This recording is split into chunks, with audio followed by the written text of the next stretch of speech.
Quick one. What do we call a guy with a rubber toe?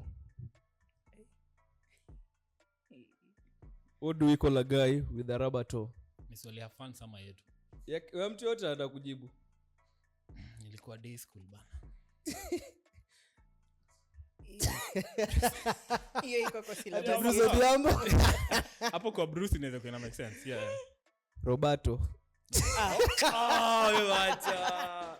Kale lakini. Interesting. What do you call a guy with a rubber toe who has lost a car? What do you call? Nilikuwa international school kwanza. Nilikuwa international school so. Alafu ndio kwenda day school. Nauliza tu. Sawa. Aya bas, leo I think Matoke amenibia nini? Nimemsaidia na brains kukana mimi nasaidia sasa. Halo lao. Wow. Mnaweza cut your part. But tuendelee tu. Tuko na Marseille hapa na ndani ya Rogue Rugby. Tuko na guest moja leo. Nataji introduce na ule mtu wa Strath mwenye mumsaidia sana hii life. Hapo kwa kunisaidia ana kinda na make sense but nielewe Matoke mazee. Strath Molios. Yeah, na tulipiga Mwamba. 7. Hey, aya. So mimi naitwa JJ lakini serikali inaniita Joyce Odhiambo. By day I am an operations supervisor at a fintech company. By night I am a team manager and a sports administrator. Kwani hiyo kazi ya TM na pia mimi ni millennial. Hii ni ya Faith. Wale wenye wanapenda kucomplain. Millennial, wale wenye hawapendi kucomplain. See the older millennials. Kazi ya TM inafanywa usiku? 5 to 9. Na Saturday na Sunday. Na sasa usiku unafanya nini?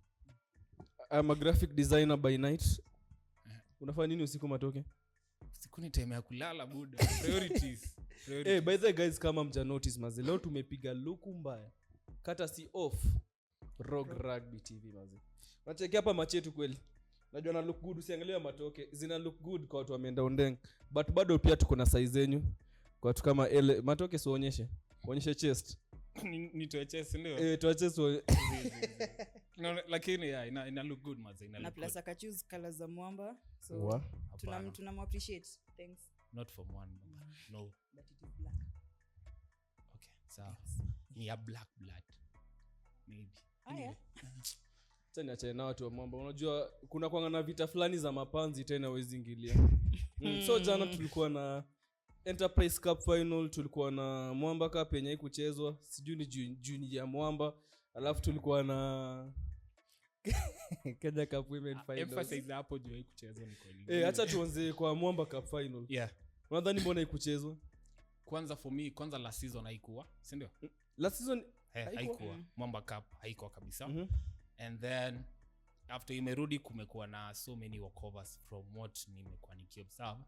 And then considering sasa final kumekuwa na walkover inamaanisha vile hao watu wana value the cup, si vile cup final inafaa kuangaliliwa. Ni kama vile Kabraso walikuwa wanapeana walkover kwa ESS final. So wao kupeana walkover in the final, especially for team from Mombasa, inaonyesha vile wamedharau the cup. Na sijui kwa nini. Maybe walidhani Mombasa walidhani wakikuja Mwamba itawa jinx. Washukiwa nini?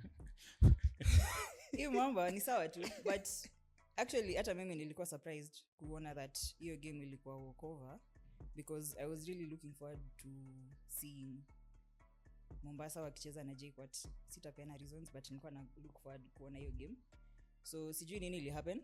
It is very sad especially considering Mombasa I think walifika finals through walkovers. Sidhani wamecheza game yoyote. Ndio maana maybe wako kuja. So tungesema finances but kama umepatiwa walkovers za quarters semis walikuwa wamesave, then probably mmesave enough to travel for the finals. But you never know. Si hatukuwa na reasons na pia hatukuwa jinx. Please. But path ya JKUAT haikuwa easy. Walicheza game zao zote from round of 16 to quarter finals to the semis. Zote walihona fixed. Kwanza kuna game walienda Western. Hiyo Western kwanza anasema hata shule ikukata. Ni wao wenyewe walitoa do kwa mfuko. Nasikia walitoa do kwa mfuko. Wakajipeleka game. Ukapigana na Waluya wa Western. Wakujua wanapana wazito wa bahari. Alafu wakapata walkover. kupata wokovu. Yeah. Okay, unajua the walkover part si ati ni mbaya pia. Juu obviously hata mimi ningetaka trophy cast just sweat. But sasa hata hiyo trophy yenyewe haikuwa kikombe jamani. Kikombe. Hata pekelea hawakupewa. Kitu ya wanchwani mazee. TM. Nasikia ndio ulikuwa unapeana hizo vitu jana. Mimi nilikuwa napeana za Kenya Cup. Ladies. Na hata si mimi nilikuwa napeana, guys. I think tunafaa ku understand that unlike home club tournaments, hizi zingine zinakuanga events za union. So Kenya Cup Enterprise kama ni kikombe hata yenye sisi tulipewa jana ilitoka union. So probably we need to understand mbona hiyo kikombe ya Mwamba Cup haikuja from the union because haikuwa hata kama inaitwa Mwamba Cup haikuwa trophy ya Mwamba. Why is it by they called Mwamba Cup? Mimi najua ni kitu yenu mnafaa kurun and everything. I'm not sure. I'll probably have to find out. Sijui mbona inaitwa Mwamba Cup. But it is not affiliated to Mwamba, okay. the club. So do you feel about that? Mnafika final alafu there's nothing to show for it. Ni disappointing kwa sababu niliona players wa JKUAT wakiingia and they were very ni kama walikuwa na look forward to kupewa hiyo trophy na the medals. So kuona that wamefika support game ya mademo wamechia mademo walikuwa hadi wanaimba and then time ya awards there is nothing because hata ukiangalia kwa our schedule our program for the day tulikuwa tunajua hata kama kuna game we had allocated time for them to get your trophy yao. So kuona that hawakupatiwa hiyo trophy ilikuwa disappointing. I can imagine leo players wana feel. Umetoka Juja, umekuja hadi Goan, alafu unakaa the whole day, alafu unarudi mtihani. Maze hadi walikuwa wamepiga outfit ya white, watu wengi hadi wakaomba t-shirts za white maze ndio wako uniformed. Imagine ni momba t-shirt ya white. Msadi aliniomba yangu ya Rogue Rugby maze. Aenda achukue nao ukamnyima. Nikamshojo hii ni brand. Hawezi enda na and then ujue pia ukiangalia kama hiyo game yenye ulienda Western yenye mnasema the school did not facilitate anything. I feel like wangerudi after jana warudi shule na the trophy ingekuwa hata easier for the school to say you guys participated na mlisupport na mkajilipia so next time the school will facilitate. But so una imagine mnaambia shule mnaenda kucheza Mwamba Cup alafu finals imeisha you go back to school with nothing to show sidhani shule inaweza itakata itadhani mliwadanganya. So it wasn't good. So inamaanisha union wacheke vitu kama hizi venye zina happen. So JKUAT kuna rate gani tena ya kuenda kuambia shule bedhe kuna competition itamwa Mwamba Cup tunafaa kucheza alafu hiyo inafanya tena ma teams azihona fixture juu unajua at the end of the day hakuna kitu wanapata because they can't be held accountable by the union because union also hakuna kitu yenye ina offer. So msana unaona hakuna repercussion mimi interface juu kitu haina meaning yoyote hakuna relegation tenda hakuna points ndanyang'anyo so unafanya sport ina kazi juu aje. It's so bad. I think it's feeling ingine bigi from our union honestly. Kuna Twitter isi inasema utapeana walkover unajua utapeana hakuna kitu inakama hakuna kitu ni kama ni kutusi najua hakuna kitu tunanifanyia. I'll keep on doing that again and again considering hakuna repercussions na normalize to a point hadi inaka hii ilikuwa competition ya maana the last time ilichezwa si ni KCB walishinda na walipewa trophy by the Mwamba Cup ni yenu. Hapana si Mwamba as in nasema hiyo tournament ni ya Mwamba. Unaona hapa the Mwamba Cup was started by the club to provide a competitive platform for second tier and upcoming clubs. Inafaa kuwa ina promote grassroots rugby across Kenya. So I think next year Mwamba itakuwa inacheza Mwamba Cup junior na to promote second tier clubs like Mwamba next season. So I hope next season mtakuwa finals na mtakuwa kama mtafika utapiga nani trophy itakuwa utapiga nani wakifika final. Si nini hatuko kwa chini si tuko enterprise for now next season hapo November tulishuka tunaenda wapi haya napiga Daystar nitarudi hapa. So by the hiyo kitu iliuma wase wa Juja mbaya mazi ina look bad. So union you should do something about that. Alafu awarding ceremony ya game ya finalist wa Kenya Cup jana what was your thought about that? Was it okay? Imekuanga hivyo? No, haijakuwa hivyo. But I think also awarding ceremony ya jana hapa sasa naweza ongea as the hosts ilifanywa haraka cause game ilianza late because nakumbuka hata time game yetu ilikuwa second half after game ya Kabras imeisha watu walikuwa wanauliza siku yetu nilikuwa naambia game inaendelea wanashanga. So I think cause time ilikuwa imeenda joy pia ilikuwa imeset and guys were in a hurry to leave ndio maana ya awarding ceremony ilifanywa in such a rush. Kuna kanika watu wanapewa chapo enda mtaani chukua chapo. Hata ukiangalia for the past for the past 3 finals, because jana ndio ilikuwa the 4th one, we have a proper photo ya champions, but ya jana I don't think kuna mtu mwenye akona a proper photo ya kama ya Kabras ama tuko nayo Rogue Rugby, tuko nayo tuliwapiga. Thanks. Tuliwasaidia sana. Tutawatumia by the Twitter walipisha. Surely. Oh, thanks. Mje community clubs. Surely. But yeah, I think hapo naye as a club also we can take blame kwa sababu game ilianza late, so time ilikuwa imeenda. I think game ilisha around 6:30. Why mbona game ilianza late na kukuwa na game prior to that? Hiyo sasa ni vitu mingi zilifanyika jana, wacha tu tuseme hivyo. Hamkujipanga vizuri. Si hata kujipanga, sisi tulikuwa ready to play, but there were some questions na condition ya pitch. So we had to tulifanya walk through several times because it is the first time hiyo pitch ina host a rugby match, and in as much as ilifanywa inspection na ikapatiwa clearance, pia mvua imekuwa ikinyesha and then jua ikawaka, so kuna places ilikuwa imekauka kidogo, but tulifanya walk through as Mwamba, tukafanya walk through na Impala, and then we just agreed to play. Yeah. The pitch was playable. Msiseme pitch tuliona but it was playable, ilikuwa sawa. Alafu another thing, what do you feel about finalists like umekuwa first runners up, alafu number 1 anapatiwa litwa running man alafu number 2 anapewa pekele? Sijai jua kama kuna running man ya number 2 iko ya number 2. Super Series walipewa. Oh yeah. Hapo okay, mimi for the longest time when it comes to ladies rugby, actually hata nilishtuka when was it yenye tulipewa running man, I think 7s overall tukiwa Prince Lu. Normally tunapewa pekele number 1, number 2, number 3, the red, blue and green. Unajua sasa uzuri wa technology na generation yetu tulisema ni millennial. Mimi ni millennial. Si Gen Z, sio research vitu.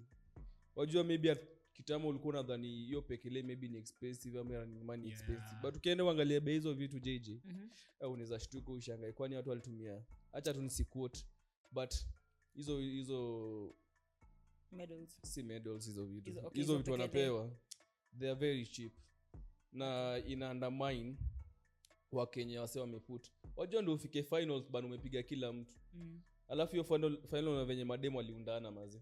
Hiyo final ilikuwa moto. It was a proper one. Alafu you give someone pekele.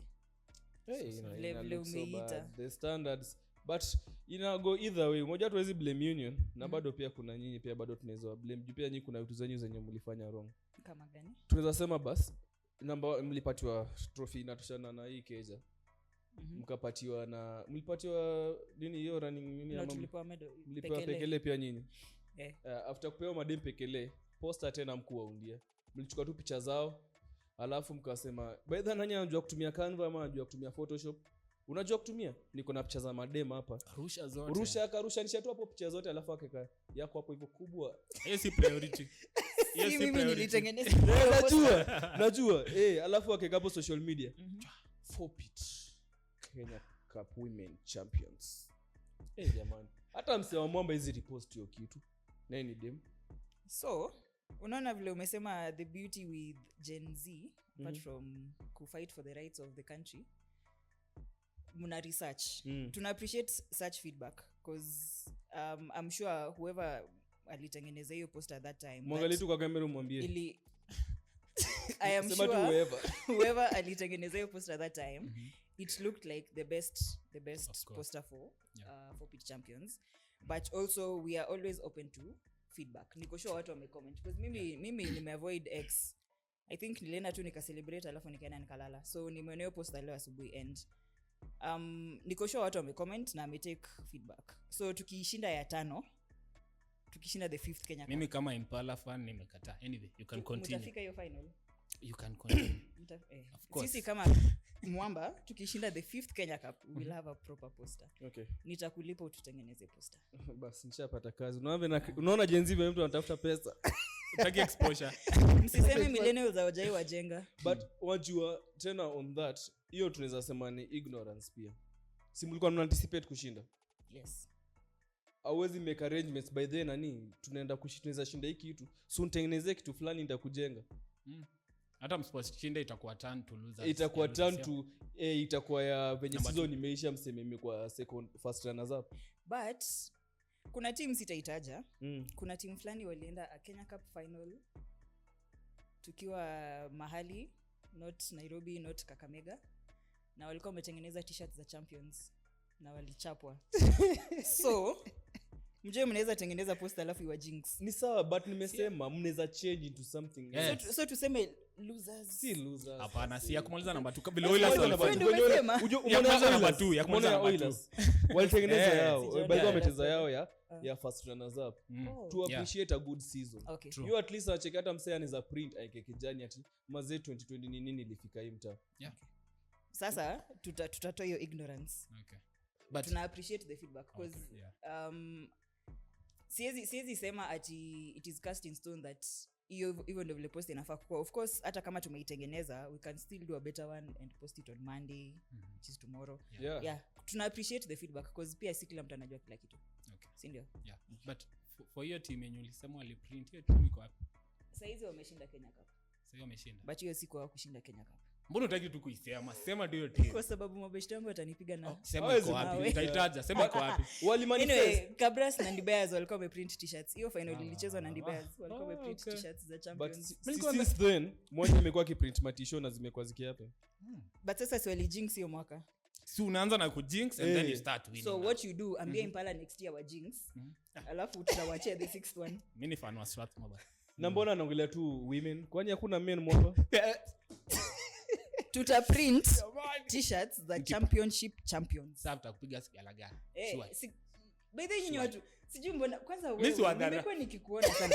sigalagala au sijui nani TTC au ni nationwide ni banta itangu of course yes ulifanya hiyo siku ya game ya blood game iliisha nikaenda nikauliza fixture ya championship ndio nianze kupanga safari zangu but nashangaa sigalagala sigalagala iko nationwide but tutapiga hiyo sigalagala na tutapiga kwea nani kwea unajua ndio umesema tutaku hapa tutawapiga alafu tutapiga umesema mnaenda unbeaten championship tukukata hii of course nimekuona mnaenda unbeaten championship unbeaten kwea waliniambia hivyo kwea angalia ile kamera kwambie kwea unbeaten tunawakujia mimi sita bet kwa sababu in rugby kuna kitu inaitwa keep rugby clean we don't gamble we don't bet but we will beat you but tuko na Evans bet na tunamshukuru sana one of the few media houses wenye wanaongelea game ya madem na wanakuja kurecord tunawashukuru sana Joyce let me warn you you have made a mistake we'll be here next season like after 8 months unaona vitu umesema zinakuja kukuhaunt anyway ni umesema so vile Kabras walijinx na t-shirt pia mimi nimejinx Mwamba vibaya sana kwanza the men Mutugi atachakula mayai kuja kucheza aizi achakula mayai lakini atacheza tu 13 okay aizi acha mayai ni important by the way mayai 13 Joyce ni important breakfast my 13 breakfast as a man na nikafupi si eti majenzi amjafanya hiyo research hiyo si shida lakini umeona Mutugi vile anakaa sasa si umesema majenzi mnapenda kufanya research ninaweza fanya sasa niko na pesa ya kubai mayai 13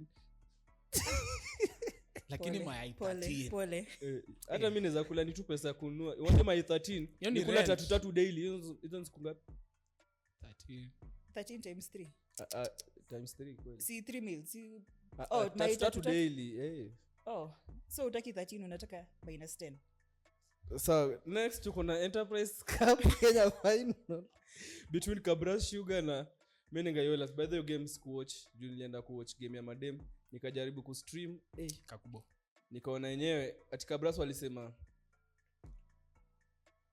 walisema aje nimesahau venye walisema but kuna kitu walisema najua nakumbuka ni vile tu tai kusema walisema ati watu walisema walikuwa match ya Oilers ikiwa huko kwao so wakakuja kuonyesha by the way guys haikuwa hivi sisi rika we are the biggest sibling we are the biggest siblings na lazima tu ujue hivyo kuna ile jina mwanje aliwataja na hapa sijui Taj na Tej brothers sijui inaitwa aje but jana Oilers waliona dust kwao nadi mara ya kwanza Oilers wameka zile vitu kando ya uwanja bleachers za kukaa ama walileta hizo vitu za KCB hizo za kukaa hizo hapo hivyo kando wakaekadi nini banners around the pitch. Side banners. Kabarak mzima ikakuja kuwa support hadi wakachukua hadi watu wa KU na Kuru branch TTI pia wakachukua wote. Walibai mafans. Wejua. Na Kabras ikachukua tu na coach 3, mmoja kutoka Kisii.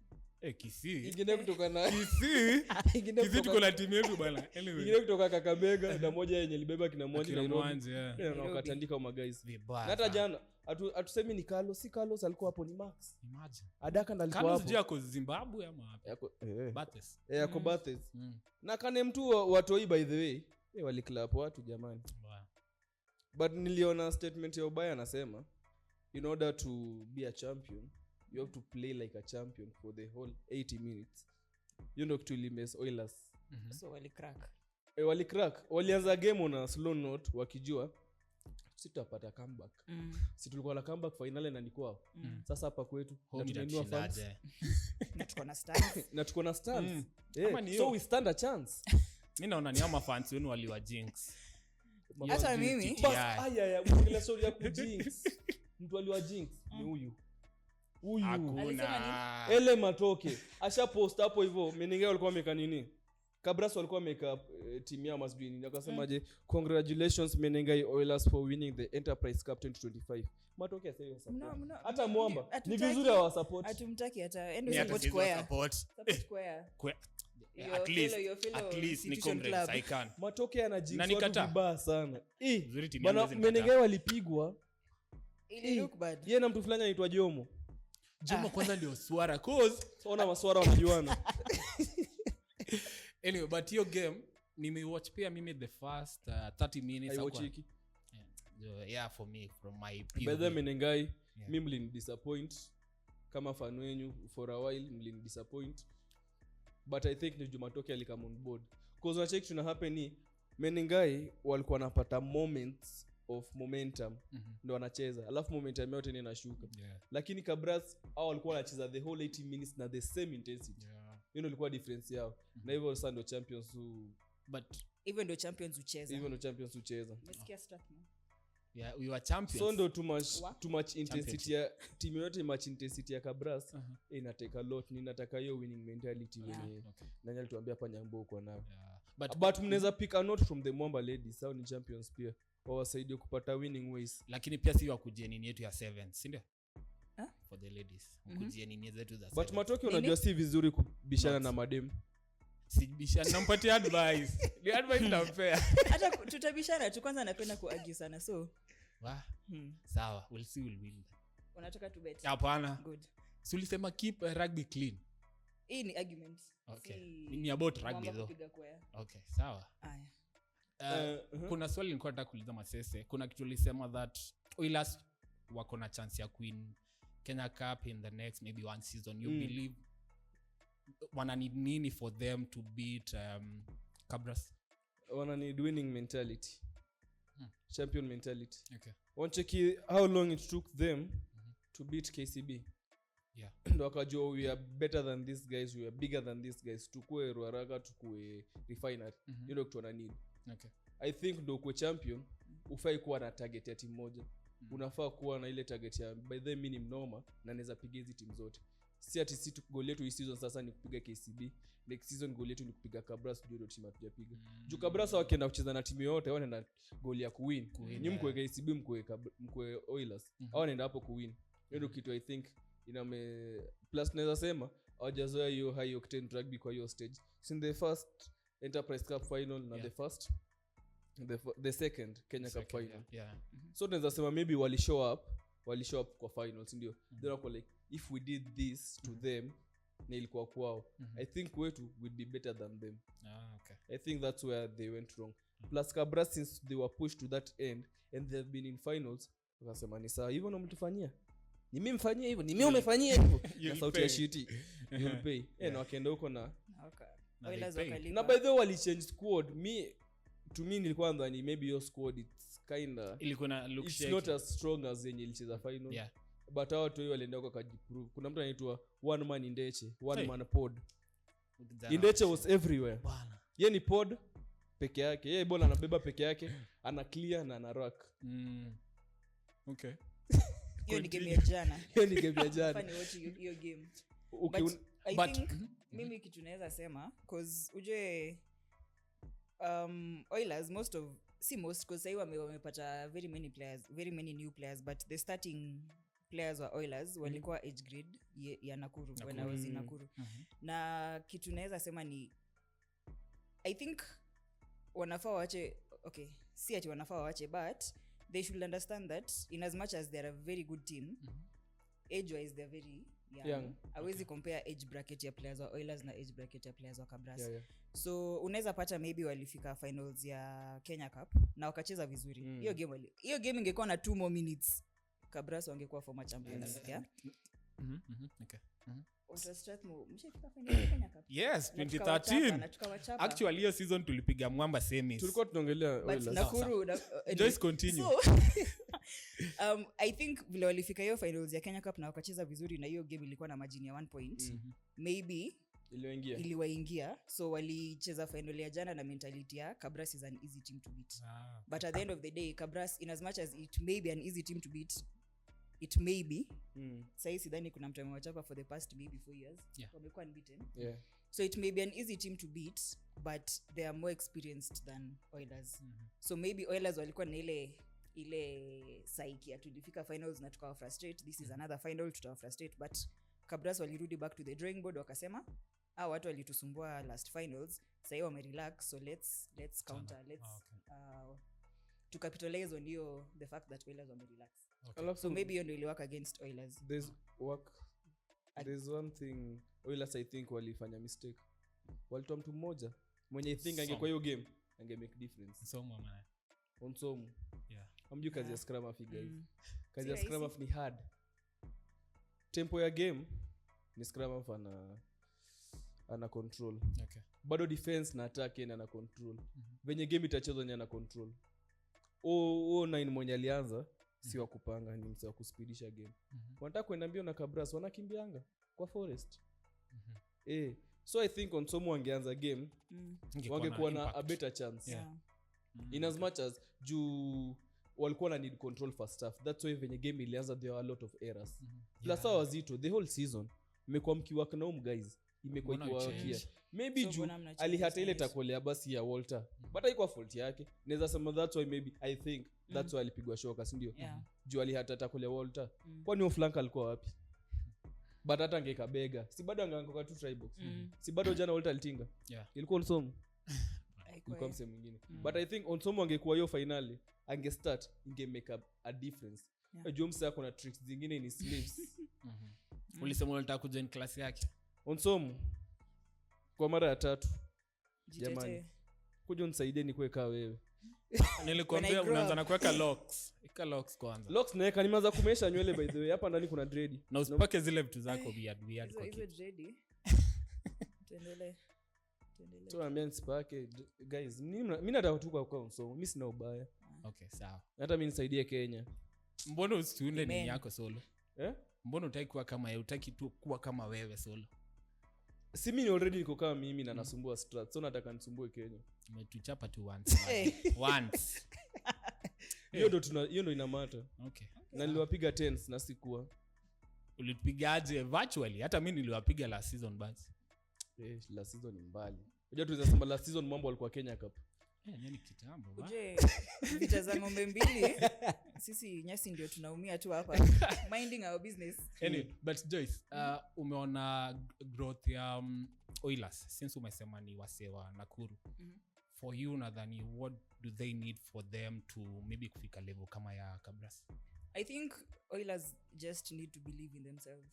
Hiyo tu, because kama ni funding wako nayo, kama ni pitch wako na one of the best pitches when we grow up. Kama ni a proper tech bench wako nayo, wako na Gibu, wako na tech bench yao, wako na Gibu na wako na Lawi na Gibu wameshinda Kenya Cup. Actually together. So they have the tech bench, they have the financing, they have the facilities, they just need to believe in themselves. And pia watu wa Oilers msinikujie, but I think pia in as much as mko na hizo zote, pia mnafaa learn when to kupush na when to relax. Maybe wakapush hiyo game ya finals ya Kenya Cup and then the one game yenye wamerelax ndio sasa score ilikuwa different. So just self belief and know how to balance, because everything else ina work. Kuna kitu Mwanje alisema hapa akiwa hapa last time. Kabras by the way amesema they have been in 10 Kenya Cup finals. Since wangia Kenya Cup. Hizo ni miaka ngapi? 10. 10 years you've been in a final. You know everything that an opponent can do. Na in those 10 Kenya Cup finals wameshinda ngapi? 5. So acheki ndio kwa mnoma hivyo amecheza hizo Kenya Cup mara 10 akashinda 5. Hii ni ya kwanza ya Oilers, ya pili ya Oilers. Sasa tunasema ni 3 basi. 2 za Kenya Cup na moja ya na si same breed of players, ni different. Hapo kwa hiyo timu ya Kabras yenye imefika Kenya Cup 10 kuna waseka wa 6 wenye wamekuwa kwa hizo Kenya Cup zote. Na hawa sewa 6 wase wengine wakikam wana groom into that mentality. Kwa like guys ni sawa sahi maybe tuko chini kiasi, but niko sure kuna moment hawa say watakuwa na laxity na hapo ndo tutawapiga. Hiyo kitu niliambiwa na OJP, aliniambia wakicheza na sisi blood sasa walijua hiyo game ni sawa tunaweza wapiga ama tuko na hiyo game, but yeye alikuwa anajua sisi ako na experience, anajua tu kuna ile moment yenye kuna study ata mess, na during that moment ndo atacapitalize. Kama vile Mwamba ladies wali capitalize. Congratulations guys. So that's a winner mentality. Ajua kuna time yenye utampush to the corner, but sasa hapo hivyo ndo experience yake itamtoa kwa hiyo corner. So hiyo ndo ni kitu tena huwezi nunua experience. So hata hao Oilers nikaa pia nyinyi mtafika tu Kenya kama mtafika tu Kenya Cup final hadi ile siku yenye mtapata hiyo winner mentality ama mko na hiyo experience ndo sasa mtashinda. Hata nyinyi Strathmore kwanza mtasaidiwa aje na nani? Hatutaki ni help ya kwanza nyinyi ndio mnafaa mkujie notes kwetu at least mfike finali ama semis, si kufika tu playoffs na mnapigwa na Queens sijui nani. Tunaongelea the new generation, the current, yes. Hata the last 10 years ama 15 atuongelea tu waje hiyo time. Mimi tangu nianze kucheza blood nimefika playoffs, but si semis. Nitafika next season. Okay, sijui utapiga nani, sijui utasema aje. What about you, utafika wapi? Sisi kwanza tunataka kushinda 7 circuit kwanza, tuanze na hiyo. Tunaongelea vitu zina kamzi bali tunaanza na vitu za this year. Tuanze kwanza na hiyo. Mwenda kushinda circuit? No. Si mtashinda ile ya mwisho kwa utoshachoka. Like tusha-achieve hizi circuit zingine, tumecheza tumekuta all, alafu ile time sasa tumerelax tumechoka. Watashinda ile ya maths. Hakuna. Ile time ya sasa Queens inasema acha tukue number 3, Kabras wanda kuwa number 2, sasa nyinyi mnashinda. Okay, sasa jumeamua hivyo. 2022 tulishinda Christie. Tulipiga KCB na ilikuwa one of the first tournaments. Alafu mkachoka. Bwana tulifika finali zingine pia. Mlishinda overall. So mlichoka. But tulimaliza number 3, the best university rugby side in the country. Ama in Africa. In Central Africa. Nikuulize, by the way unajua new tegemea ma Olympian, but rumor has it. Tusikie. Rumor has it that Japolo anaenda Impala for sevens. Who will save Strathmore? Impala wanatoa Kabras. Impala wanatoa wapi do ya kumsign? Sevens si mtu anaweza chezea timu yote. Hapana. Hiyo ni nili change bana. Wewe unaishi wapi wewe? But nyeke hiyo hakuna masomo. Father, nasikia ni father. Kuna albatio rula kuna ilitoka. Kwani unasikia vibaya kienda? Sinyi ni wanoma. Amjitrust bila No, nasema. Ni Japolo ndo Strath. But mimi nasema bado ni player wetu. Nyinyi mko na Olympia. Ni sawa tu na Olympia. Hatujakata. Okay, sasa swali ilikuwa ni? Swali ilikuwa who will save Strathmore? Na your current by them kuna Olympia. Wako nao, yes, I'm sorry. Umeona captain ni nani? Sorry. Sai captain ni nani? Umeona captain alikuwa nani? Sai tunaongelea sai captain ni nani? Tuko na Olympians, both men and ladies. Thanks. Okay. Pia sisi tuko na wawili masezi tuko na wawili pia sisi. Ni wewe naongelesha tuko na Olympians wawili. But unajua kitu si nini? Mbona nasema sevens msani za. Si niliona Brayo wako alichezea Nondi sevens. Hiyo rule ile ligi. No. Player Nondi alichezea kwea. Hiyo but ujue I think siko sure msini quote, but kuna konga na transfer windows mbili. Kuna moja just before sevens na kuna ingine just before, is it before floodies? So unaweza pata maybe alikuja akacheza sevens then akarudi. Hiyo sijui, but niko sure you can't play for club ingine sevens kama when it play. But ilikuanga but sasa tuseme nyinyi tutoe Japolo. Tutoe Nigel. Lakini mbona tu watu? Jibu swali kwanza. Mbona tu watu na ni players wetu? Na wakijitoa. wakijitoa unajua hata before wakuje kulikuwa na other players So our other players watawinia 7 circuit 2022 this year this year 2025 2025 yes I believe in inaanza Mombasa. I believe in our players yeah okay. we can You na mimi believe in- najua you believe in Nigel and Japolo no chill juu ndo mfike hiyo final ya Nigel alitujoin kwanza mwaka gani na twanga wa Jones umekuwa tu kimba Nigel X sini our player na ana shine what do you expect mbona But- jeta but tuko na even more players sasa mse kama Bano hiyo experience Bano ni yenye- lecturer but ni mtu wa strat ama si mtu wa strat kwani anafunza KU mnamtaka huko mnajua mnaweza kuwa mnataka wa services pia tunaweza zipeleka out pia sawa endelea basi but ndio maana ongelea mseka Bano ako na hiyo experience kuna kwanza amesema ajai miss any leg any game from the 7th circuit in Kenya Cup imagine your experience yote yo guys from such a player na amesaidia kuna cha even the new guys wenye wanatoka even from high school so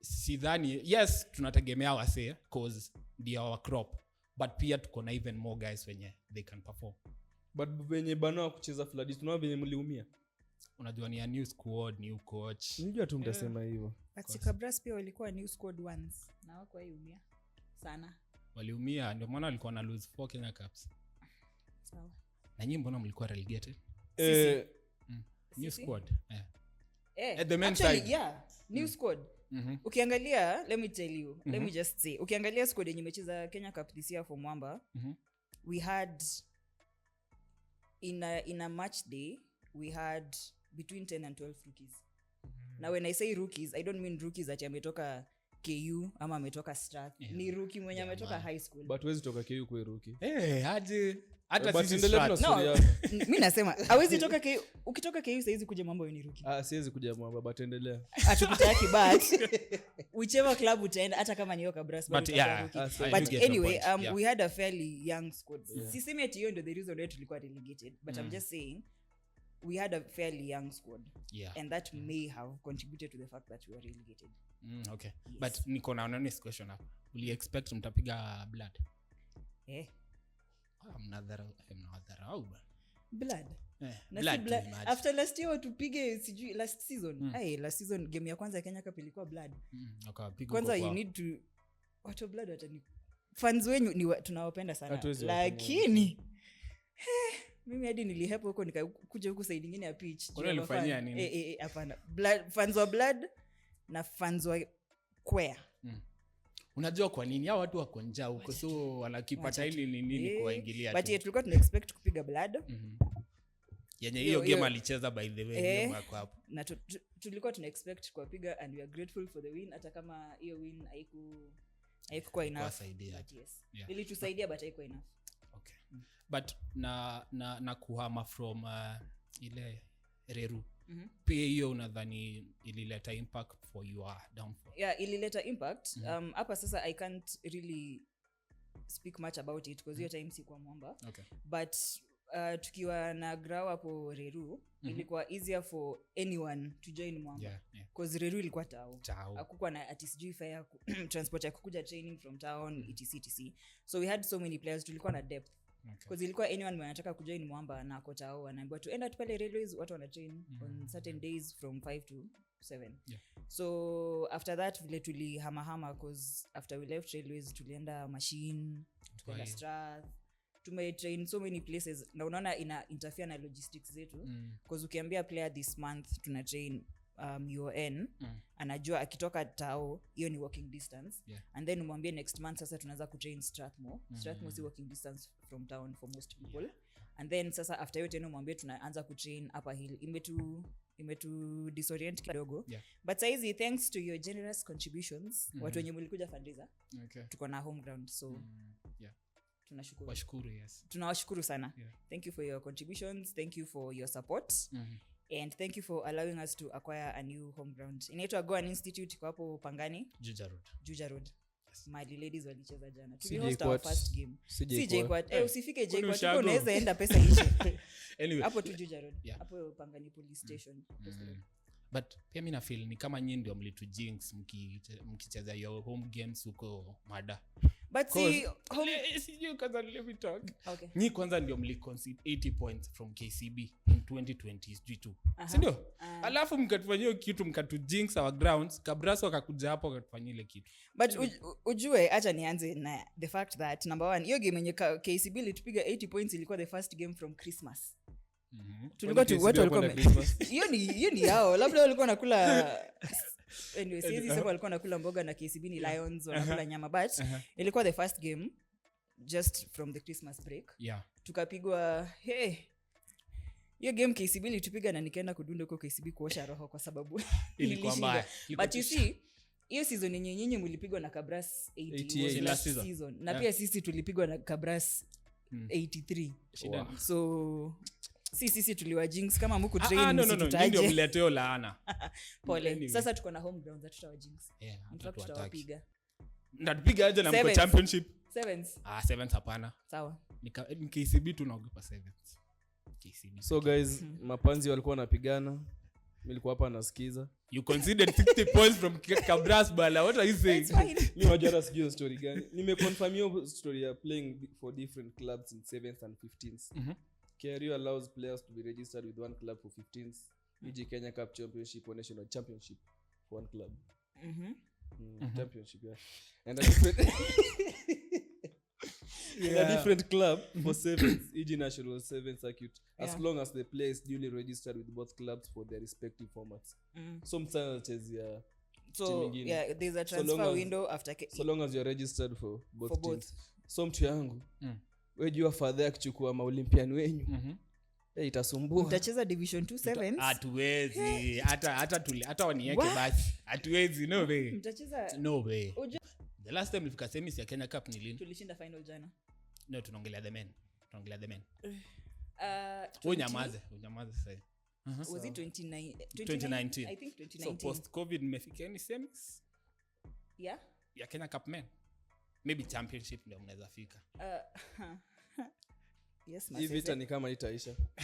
Juu mnaongelea sevens. Kuna ile sevens ina kama wana travel leo both men and the ladies.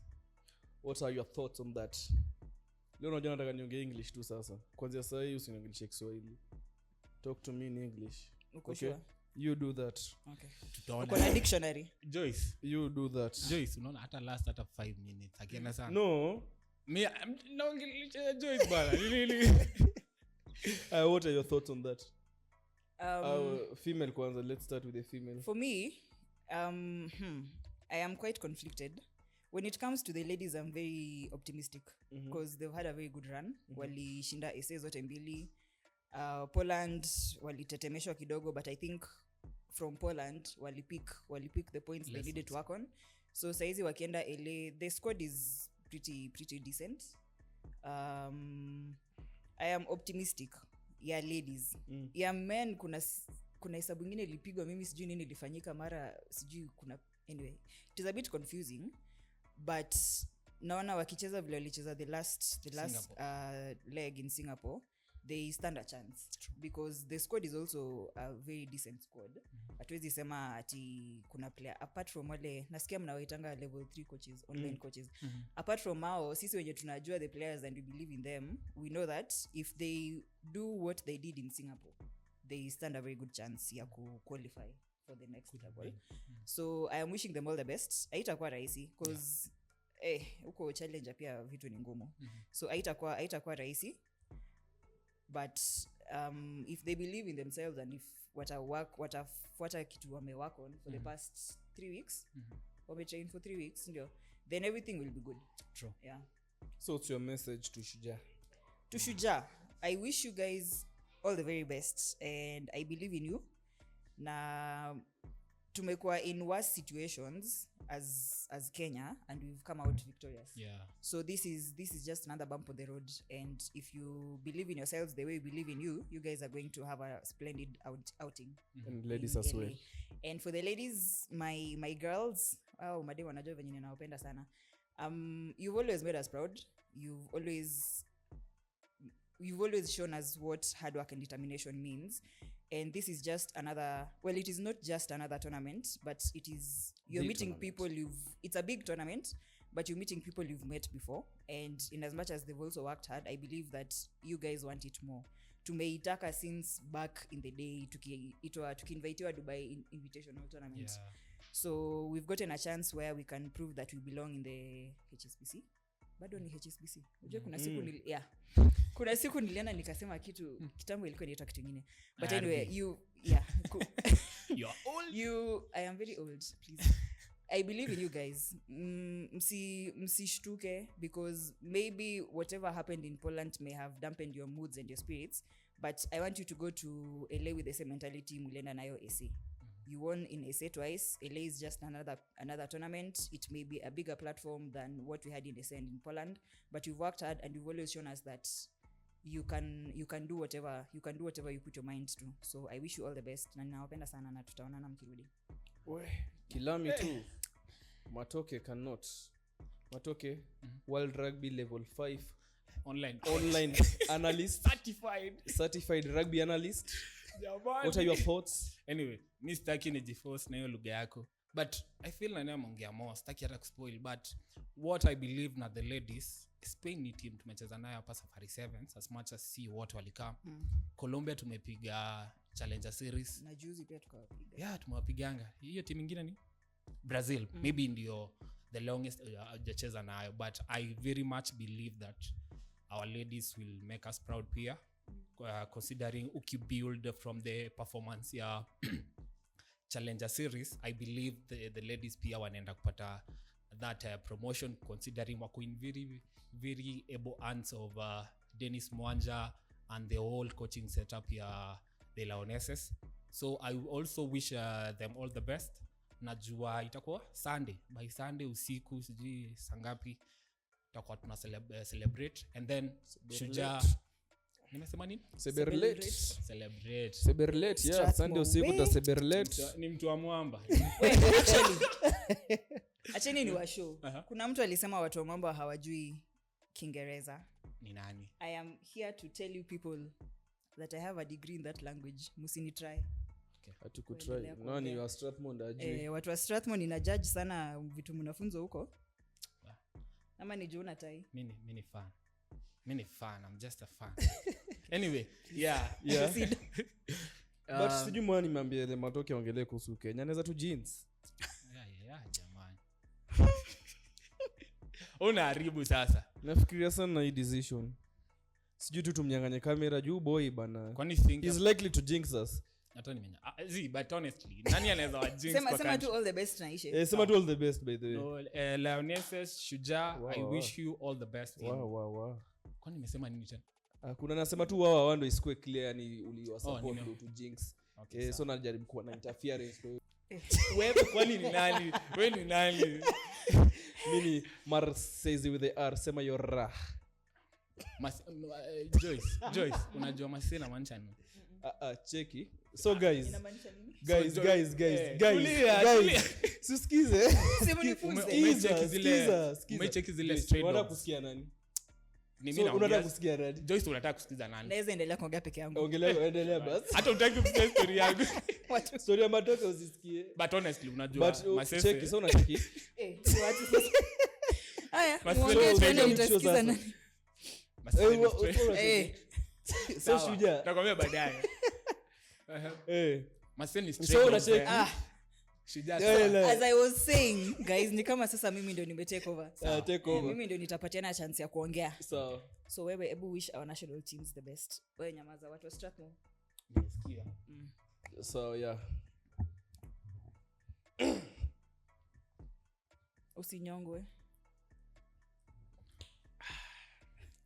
To our national team, both the Kenya Shujaa and the Lioness, we as Rogue Rugby want to wish you all the best in your upcoming games at the LA, and I strongly believe tutakuwa winners.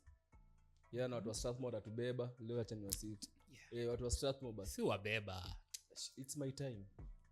People for Strathmore will carry us. By then we believe in you guys. Please make us proud. Help us maintain the core status. Ndio tuendelee kubanda watu wa Uganda. Special. Important. Umesikia hiyo brief yani shida si mimi ni down. So my Joyce, can I speak? Yes, please. Sawa. Kani kunihusu asiongee. Ongea about anything else. Yeah. Mimi wish Lionesses all the best in LA and Shujaa. Nothing more. But hapo kwa mmesema madem kama ongelea mkasema itakuwa a walk in the park. What do you think about the men's side? Wajua ni kama tunacheza umezoea kucheza Div 1 halafu unakuja kucheza na Div 2. Wajua watu wakwangi the same. Game inachezwa Div 2 na Div 1 ngo. Wanza pana na nini? Wanza pana na Makweni huko bana ina kick tu. Inaangaria. Kabete walitufanyia hivyo bana. Bwana na Kabete bana. But shida ilikuwa tulikuwa tumevalia jezi za Wanyore. Anyway, sasa hizo teams tunacheza na USA, Portugal and which one? Samoa. Teams zenye I believe we have an upper hand. But unajua sasa Ngoria Sevens juzi sema we have an upper hand against such a team. Gio Dames ameshow up na ameamka akasema leo na need. Huko ukienda kucheza na Samoa tuliyopiga Olympics. Mnaweza ti. Jumkumbuke Samoa in as much as walienda relegation kuna leg walishinda. Samoa walishinda leg ya Challenger Series. Si Challenger HSBC. Hiyo time walikuwa won by the way. Na hiyo sio season ndo walishuka bado. Season walishuka. Walishuka the following season. The following. Yes, unaona ile season yetu tulishuka ndio walikuwa on. And then wakabaki hiyo season wali struggle ndio wakashuka. Yeah, but anyway, vile tu umesema hiyo 7th yenyewe huwezi predict. Yeah. Tuseme ati maboys chezeni venye mlicheza Singapore. Juu saa next leg naenda kwa check chezeni venye mlicheza Challenger. Mcheze tu kwa champions, like the champions that you are. Mwende tunayo winning mentality. Kila mtu tutoa dunge job yake right. My boy na madem by the wote tu. Tucheze tu venye. Tucheze kaa sisi. Na by the way kama mlichangia Mwamba. Mnaweza kwa sasa mimi kunichangia niendelee ni support. Guys. Paybill take hapo chini. Wanasemanga itatembea hapa chini. Teka paybill hapo hata mimi nichangie basi niende. Wacheki hapo malikonya na kuanga hata mimi niko hapo kwa ndani. Go okay. Alafu sasa nilete zile ngoma za blood. Hapo acha ni comment. Ujue Mwamba imekuwa in existence for how many years? Mwamba is older than a Gen Z. Yeah. So fika hapo kwa millennials alafu tutakuchangia. Ndio maana sasa time ya Gen Z Mwamba wa perform. Kwa sababu tulikuwa maandamano na nyinyi. The last time hata mlishinda Kenya Cup ni 40 years ago ba. Jana. Lady the man. Lakini mimi naona hiyo the man mfunge kila mtu aende home mbaki na the ladies. Ujue acha nikwambie, ujue kama si Mwamba hata Strathmore ingekuwa exist. I get your point. Sisi ndio tuliwafungulia hiyo njia. So na pia I think when it comes to hii conversation ya relegation, the only banter inaweza niingia kwa roho ni ya mtu wa Queens na mtu wa Kabras. Nyinyi wengine wenye mmekuwa relegated. But unajua sisi as much as tulikuwa relegated, tulishinda championship unbeaten. Unbeaten. Sema watashinda hata washinde aje. Pia unajua hizo ni rumors. Sasa kwa ni timu ya kupiga na tunakula mayai 13 kila siku shule. Mtugi lakini mtugi toka X uende utrain bana. Huwezi kuwa unakula mayai unakuja 2X. Maybe hata training. Ana train. Train ondeng but rugby ichezi kwa gym. Rugby iko kwa gym pekee. That's true. Anyway. Mtugi umesikia kitu amekwambia? Usiniangushe. Wewe atakuangusha na uwezi rely on. Alafu kuna historia ya maplayer. Maplayer wa Mwamba waliamua kushow up time season inaisha. Na all along ni Maruki walikuwa wanacheza. What's up with that? Well, kitu naweza sema, I think apart from a few of our players wenye wako national team, kuna wangapi wako national team? Sinitoni. Ujue kukua national team imanishi una travel. Kuna players wenye wana train lakini hawa make squad. Kwani Mutugi mwenye anakula my 74 yuko national team. Ako X na ondeng na kwa mayai. Na kwa mzee wa mayai. Hapo. Kwa dipoti ya mayai. Mutugi umesikia kitu anakuambia? Wapige na mayai imeoza. Anyway, kitu naweza sema it is not a good show kwa sababu sometimes pia wewe ina make au marookies. Tuseme for example rookie mwenye amecheza game ya Kabras na game ya KCB na game ya Oilers, ukimwambia sasa anacheza ESS game ya Blood na game ya Strath. Game ya kwanza mlipigwa na watoto wa high school but anyway ukipata tukushuka but mlipigwa na watoto wa high school ni constant.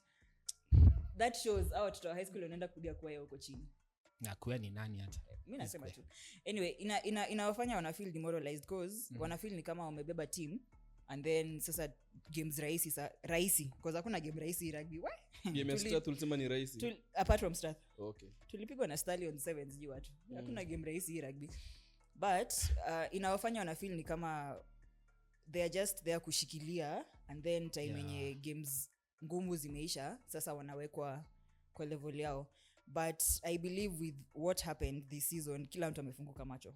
So itafika point yenye au players wazito vile mnawaita watakuwa wanakuja kucheza game ya kwaya alafu anaacha game ya shamberere ama inaitwa sigalagala. But Joyce, vile mmeshuka kutakuwa na any departures?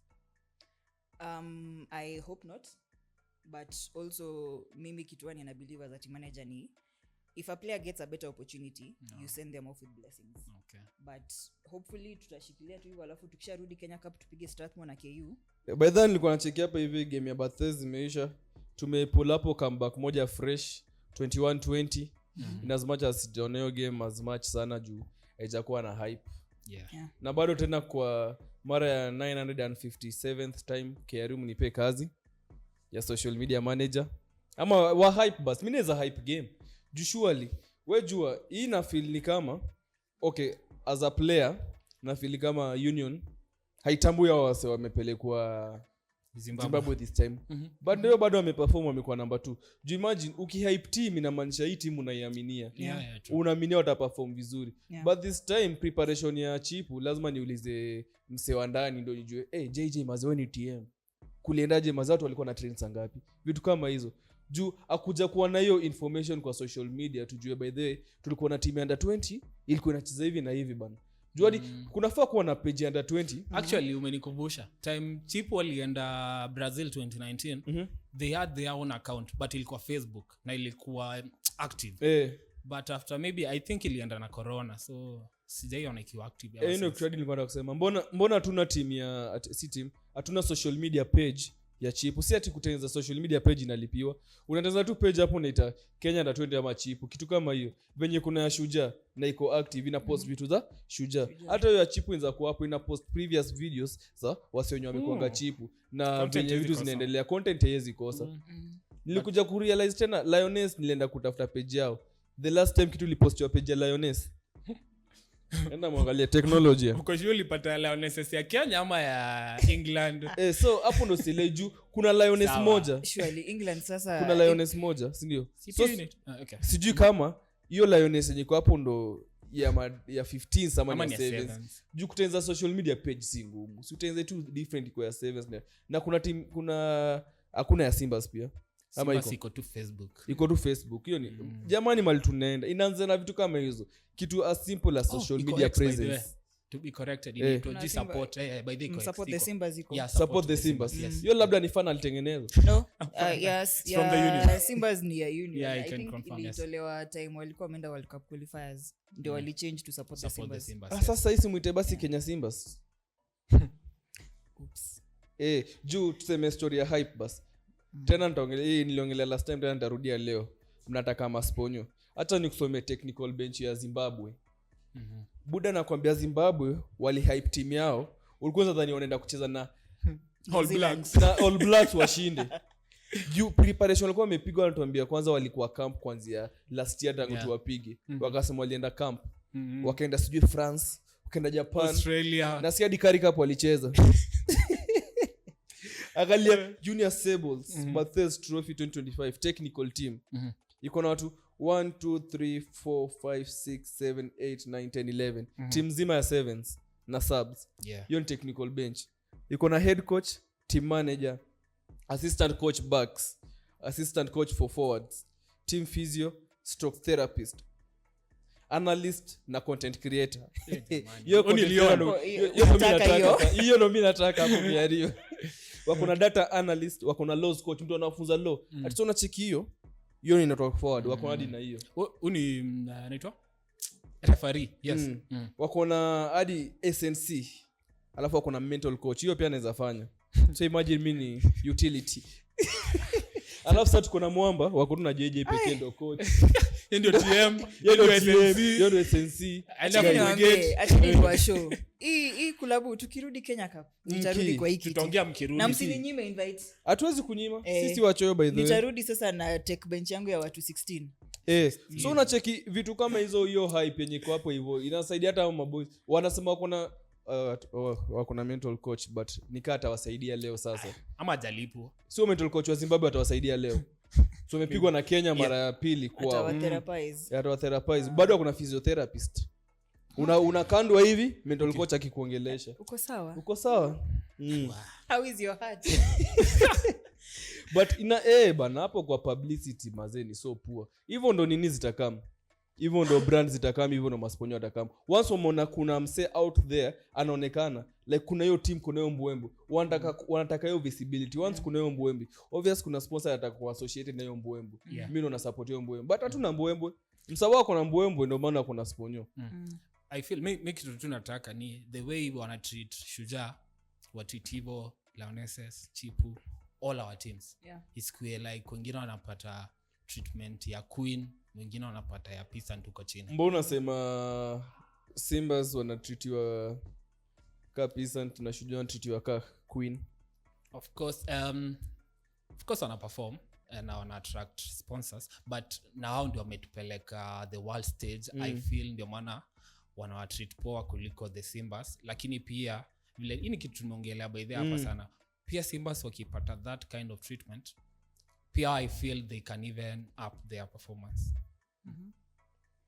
but I think also tukiangalia from another angle utapata probably Shujaa wanapewa more limelight and more visibility because wako na games mingi uje Simba's campaign yao inakuanga from Uganda game 3 from tuseme June July alafu imeisha unless waende home is it actually sidhani Simba's wanaendanga Hong Kong walienda Hong Kong as a World Cup ilikuwa ripacha jama ilikuwa qualifier walienda but na Portugal ile ilikuwa Dubai but I think unaweza pata maybe this is a very big maybe Shujaas wako na more visibility than Simbas because pia wako na more games and then also hapo kwa Lionesses ndio I understand but kwa ya Simbas maybe the mentality is it doesn't make sense to talk about Simbas the whole year and they only have 4 games and maybe Shujaas wako na so many tournaments so wanapatia hype where visibility iko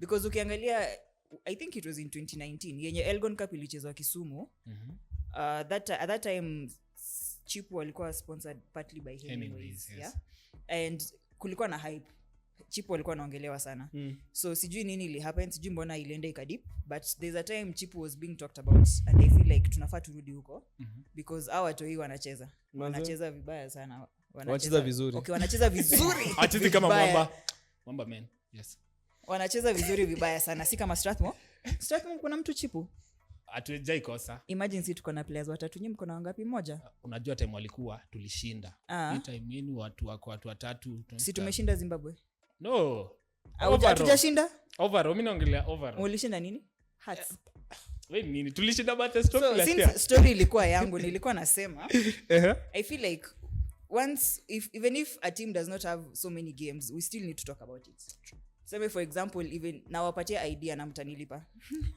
kama hata Simba za wana game we have Simba's players who wanacheza Kenya Cup maybe just follow them uone how they play at their club level do a story about that by the time mtu anafika huko national team a fan knows huyu ni so and so na huyu ni na anachezea Strathmore na game ya kwanza alikimbia buti katoka such things so that even fans feel like they have a personal understanding of the players si tunawajua tuje wanacheza national team but inaishi hapo no mse tu game ndio uko like ni nani by the way like kunafaa kuwa na hiyo social mimi naona insist kwa social media presence ina matter a lot kwanza mali tunaenda mtaanza sema ati ni Gen Z nini but ni Gen Z ndo wako sahi we are the next generation na Gen Alpha yenye nakam social media presence tengenezeni Simbas mtu hiyo basi hiyo support Simbas mtaize page nyingine ya fresh ya Simbas mtengeneze ya Lioness hiyo yenye iko mwamwekani ya 7 ama ni ya 15 na yanze kuwa active mtengeneze ya Chipu pia mwanze kupost video zao watu hii jamani. So mtu yeye ameenda Zimbabwe, mwingine alienda Scotland, but hakuna kitu inaonyesha alienda huko. Mtu wa Kenya hata haijui kuna hakuna mtu wa Kenya anajua yeah. Hiyo class of wanajiita class of 2021 22 sasa wako 2025, but mtu aende kutafuta hiyo picha anaenda kwa KLU. Si inafaa tu kwa page yao ya chipu, ndio hii tulienda hapa, ndio hii evidence iko hapa. Social media presence again. And then another thing, I think as the Gen Zs walikuwa wanasema tumefika point yenye we can get revenue from so many sources. Hata hiyo TikTok. Sijui kama mnafollow Josephine Grace, Captain of Lionesses. She has a very active TikTok account, and in as much Josephine anapenda kudance, so she dances a lot. But apart from that, she also has a presence. Yenye watu wakimonanga TikTok wanajua huyu ni player wa Lionesses. So imagine if Lionesses wako na TikTok account, I don't think it's as active, but it is there. So imagine if we had such presence for individual players and also such presence for the club online, in as much as tunawapatia hiyo platform ya watu kuwajua, but we are still making money. People make money off TikTok and Instagram. We can still make money because hatuna pesa. Kenya Rugby unions, clubs, institutions, kama ni pia ni club, but pole. I feel like tusibaki tu ati sahi sasa juu Lionesses wanaenda LA ndio tunaanza kuongelea Lionesses, alafu akishatoka LA tena ni crickets until the next time, ama sahi sasa juu Simbas wanaenda Africa Cup tuanze kuongelea, alafu akisharudi in June it is crickets until the next time. Tunafaa tu tuendelee kuongelelea and make have some hype around them even if hawako in season. Ojo hiyo tumesema ati maybe Shujaa kuna hype juu kuna lot of games. Tunaweza sema for example ukiangalia page ya All Blacks, si sahi Super Rugby inaendelea. Page yao kuna vitu zinapostiwa. Watapost maybe try ya Telenya alitinga time ya World Cup, try ya Jody kitu alifanya hiyo time. Si pia tunafaa kufanya vitu kama hizo. Wacheki sahi time wako maybe Cabras club level, unatoa maybe video mse fulani kaya chao akitinga Uganda akifanya kitu fulani. Asema what do you think about it on wing? Vitu tu kama hizo mbwe venye sasa service wameanza kufanya sahi. Hiki tu haikuwa happen kitambo. Juu page yetu ya Shujaa pia ilikuwa imetulia, lakini ukiangalia sahi page ya Shujaa wasdhani ni mse wa HSBC na Iran. Anachukua post za kitambo sio ndio pia nafaa kufanya kwa 15s. After hapo sasa ndo vitu zingine zitakuwa progressively zitakama, but kitu as simple as kwa social media haiwezi happen. Mna expect vitu technical to happen aje? Kudevelop hiyo ni development ya kwanza. Kitu kingine ya pili pia player nyinyi as players, mnajua setup yetu ya Kenya it's not a professional setup ya kuwa professional player. So usitoke high school ama umetoka mahali unatoka unataka kuja kucheza Kenya Rugby na we expect itakulisha. That's true. So we mwenyewe build your profile as a player, build social media, tafuta skill nyingine yenye unaweza kuwa nayo other than skill ya pitch. Na wenye wako shule jamani, malizeni shule. Huko nje ni ngumu. You are one injury away from kucheza rugby. Usidanganywe na watu wengine huko nje ati kuja ucheze hii club. At the end of the day, ile siku utaumia utakuwa disposable na kutakuwa na replacement yako immediately na story yako itakuwa imeenda hivyo. Kumekuwa na legends wanao wenye wamekuwa in the game but sasa walipata injury, hawako wanaweza saidia club yao sasa wako wapi? Waliachanishwa hivyo. Kuna msanii mwingine mwenye alikama hapo. So ile time yenye utakuwa umepata injury ni ile pepa yako nitakusaidia. Ndio tunafaa kujua. Alafu kitu kingine pia ya last advice naweza patia wase wenye wako campus. Umemaliza campus ndio na uko na papers zako, before you move to a club kama watakupatia contract ni sawa, but before kukupe contract si wana kuneed negotiate, waambie before mnipe contract nataka mnipe job pia. Ndio kuwe na vitu mbili, uko na contract ya club na uko na job. Rugby kigando uko na job, usifocus kwa hii dimba peke yake. That's true. Word. Mtu wa start more.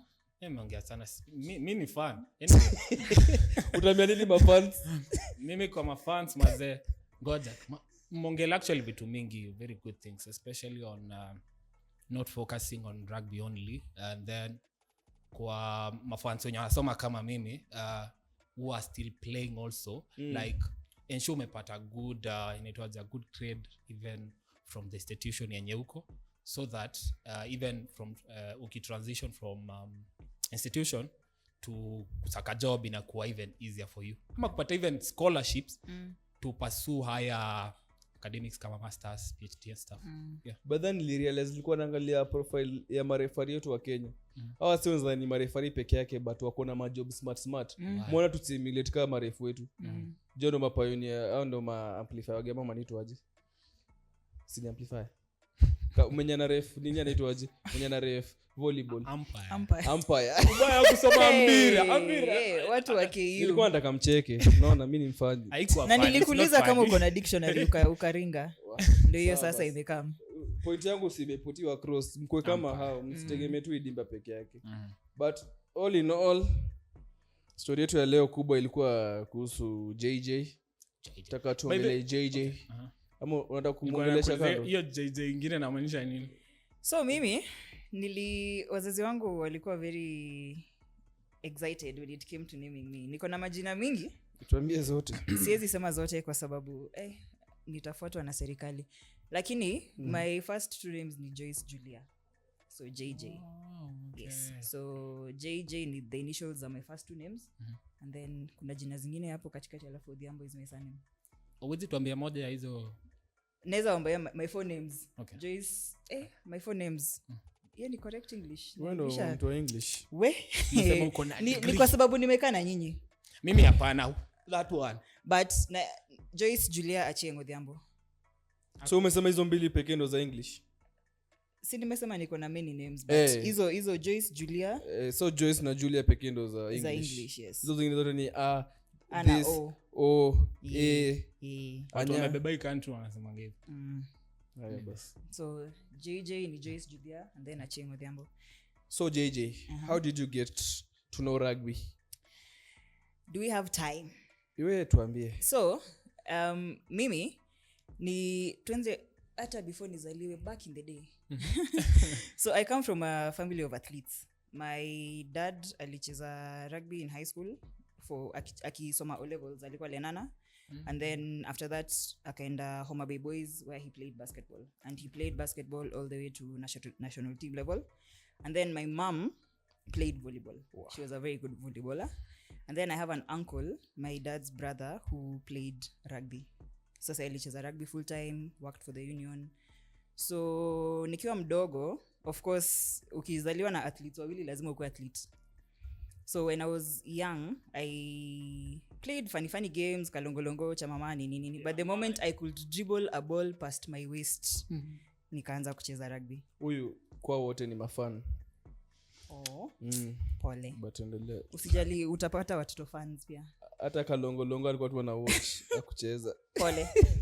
Usijali. Tuna need fans pia. Usikize mtu wa KU hakuna masomo. Sport hizi kwa sport bila fan. Acha niende. Si ndio tunauza referees mama zao ni nani? Baba yangu alisoma KU. Naweza zima stima hapa. Tunaongelea sahi. Ni sawa. Anyway, so nilianza na basketball. So I played basketball in primary school from class 5 because I was in a different school. Nilisomea Nakuru. I was in a different school class 1 to 4 and then nika transfer to another school class 5 to 8. So hapo ndio nilianza kucheza basketball. But it wasn't really basketball because hatukuwa na basketball court. Tulikuwa na tennis court. So we used to just dribble one on one but hakuna kuscore. So on the tennis court. Then I joined high school and that's when I started now playing basketball competitively. From form 1 nilikuwa captain of the basketball team. Tukacheza but during this time sasa ndio ile the name of the high school.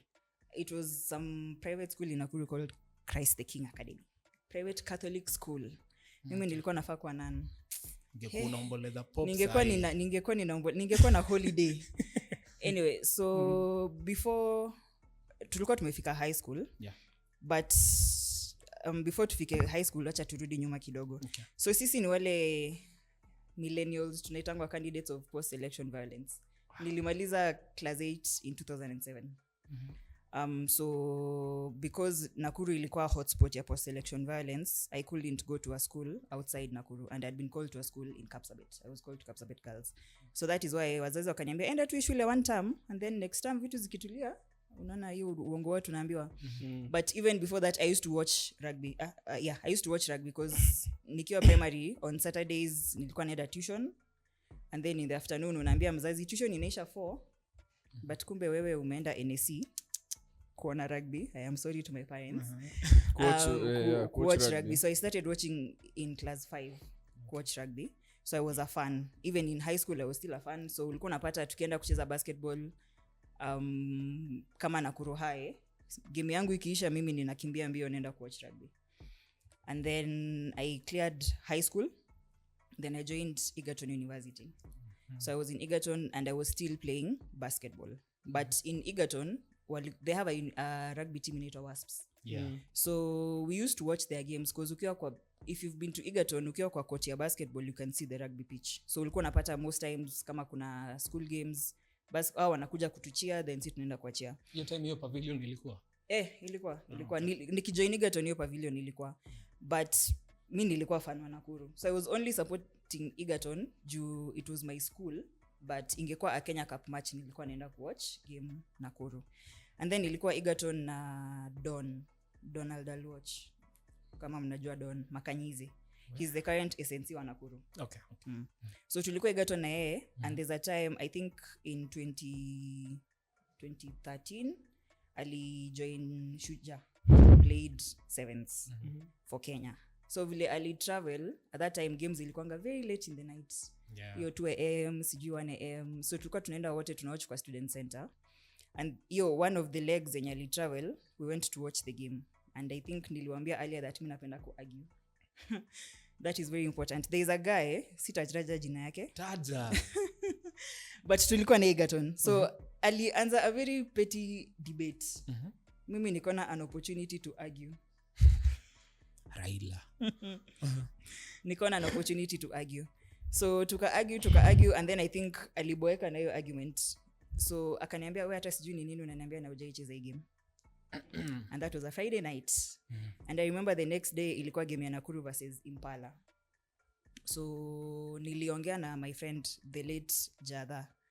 Nikamwambia Richard Sidindi, he used to play for Impala.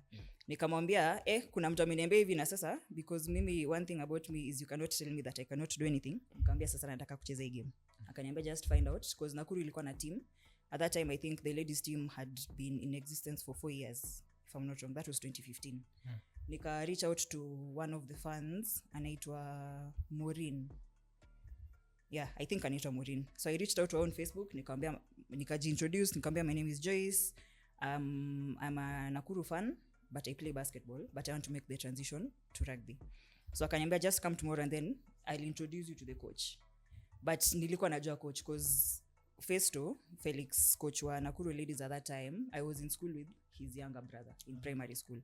So nikasema kama Festo ndio coach, I'll just go and introduce myself. So nikaenda nikaji-introduce, nikamwambia mimi nacheza basketball but nataka kujoin rugby, but the condition was I need to be allowed to play both basketball and rugby, because I knew for a fact that my father was not going to let me play rugby because basketball ndio ilikuwa sport yake. So nikasema for as long as bado niko Egerton, I need to be given the chance to play both basketball and rugby. Akaniambia sawa. At that time the ladies were training on Sundays, so that was Saturday. Akaniambia kesho tuko na training too, just come and then we'll see. So nikaenda nika-train. That was 2015 November. That's when I started training. Nika-train. Then hiyo time ladies walikuwa wanacheza 10s, na 10s ilikuwa na run from February to April. So nimetrain November, nimetrain December, nimetrain January. Then February 2016, tulikuwa na game Nakuru versus Kabras. And Kabras walikuja na their ladies team. At that time they had a fairly new ladies team. Walikuja for a friendly match. And keep in mind that is Saturday, na 10s ni the next day, Sunday, because 10s ilikuwa inachezwa Sundays at that time. So I played that game. My first mistake nikanock kwa try box, and then the next tackle nikararuliwa Achilles. I hurt my ankle.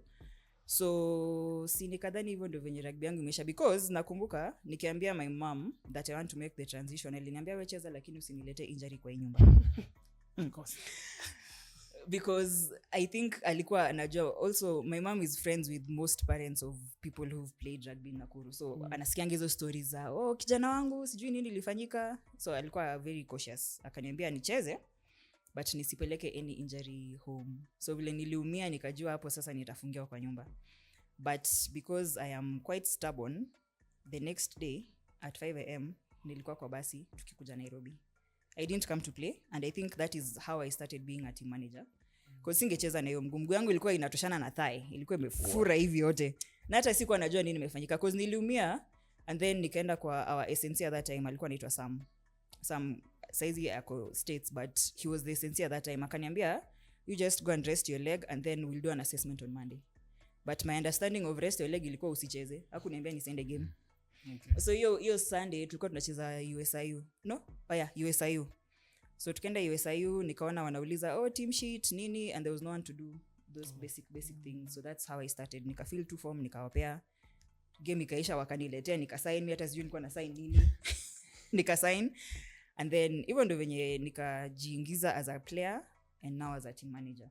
But after that, now I couldn't play for the entire season because I played, I think, the last game. Na hiyo game ya mwisho I had to get a diclo injection because hata kukanyanga chini ilikuwa shida. Because nilikuwa na train, at that time games were every 2 weeks, every 2 Sundays. Okay.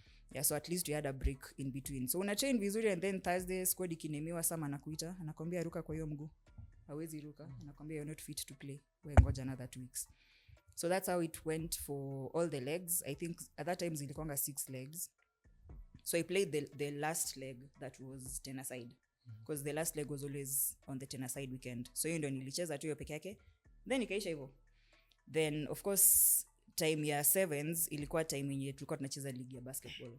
So I couldn't play 7. So I played basketball for Egerton hadi vile ilifika tena October. Ndio nikarudi sasa, that's October 2016. So October 2016 nikacheza Floodies. Was it October or November? Hiyo time ya Floodies.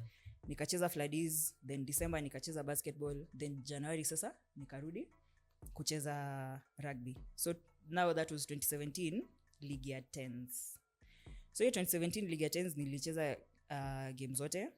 Nikaitwa I usually don't like saying it was a call-up because it wasn't formal, but nikaitwa national team. But remember I was playing basketball and rugby. So nikaenda training ya kwanza ya national team, and then the next weekend tulikuwa na game ya basketball, alafu nikaumia magoti. Wow. Wait, walikuwa training in Nairobi, right? Yeah. So you were commuting? Yeah, Ama walikuwa na provide? No, walikuwa natupatia transport at that time because Nakuru was the only ladies team outside Nairobi. At hizi 10s, Nakuru was the only team that used to travel apart from Tena side. We are the ones, kwanza ilikuwa inani irritate. Acha Abala, you are my friend. I will tell you right now. It was so annoying when Nakuru is the only team that's traveling from outside Nairobi, and then you get to Nairobi and then you're the first match. Mumetoka na Nakuru 5 am, mmefika Nairobi 8:25 kickoff against KCB. Hiyo time now suburbs walikuwa wanaitwa KCB. Yeah. So tukafanya hivyo, nikaumia 2017, so I was out for 6 months because I was magoti. I was out for 6 months. Na mostly it was because nilikuwa naogopa kwenda rehab. Rehab ni uchungu watu. Mimi kama umeenda rehab na ukamaliza, props to you. Mimi sijaimaliza rehab. So nikaumia hiyo 2017, and then luckily for me 2017 was it Safari 7s? Yeah, 2017 Safari 7s. Festo alikuwa coach, and then Kami wasn't in the country. Kami the Lionesses team manager. So even ndo venye Festo aliniambia ingia hapo fanya kazi ya team manager. So I was team manager for the Lionesses and the team 2 during that Safari 7s of 2017. Tulikuwa tuna work na, was it Emily? I worked with one of the Lionesses players 15s. I think it was Emily, if I'm not wrong. Emily, former Mwamba player. Okay. So tulisaidiana hapo kwa team management, and then ikaisha hivyo. But then at that time nilikuwa sasa nimemaliza campus. So nikakaa chini nikajiuliza, I can no longer play basketball for Egerton. And in Nakuru hakukuwa na a basketball team ya madem. So nikasema that technically means that my basketball career is over. Because pia sikuwa nataka kumove kucheza at club level Nairobi. Sikuwa nataka kumove to Nairobi kucheza basketball just for that. Nilikuwa nimesema kama nakuja Nairobi unless niko job and then nicheze basketball. Because jua Nakuru uko home, au lipi rent, au nunui chakula. Hata boots zikiisha unaweza ambia mzazi sijui nini, alafu na top up na buy boots, you know. But sasa ukikuja Nairobi you have to do everything for yourself. So nikasema acha nibaki Nakuru niwacheze. But nilikuja kurealize that it was also very difficult for me to play and also kukua TM. ilikuwa inani frustrate because ujue muna train in Nakuru kuna I don't know if it's still there, but at that time kulikuwa na hiyo program where there was meals after every training session. So as a team manager you need to organize, make sure food iko sawa, everything iko sawa. So imagine uko pitch training but you have to leave training early to go and make sure that food is ready and everything's ready. So nika relax on playing because also nilikuwa naona frustrations za players wa national team, especially players when walikuwa natoka out of Nairobi. So if training starts at 6, that means you leave Nakuru at 4 to make it for training, and that is every day. And at that time most of our players were in school, so you train and then you go back to attend your afternoon classes.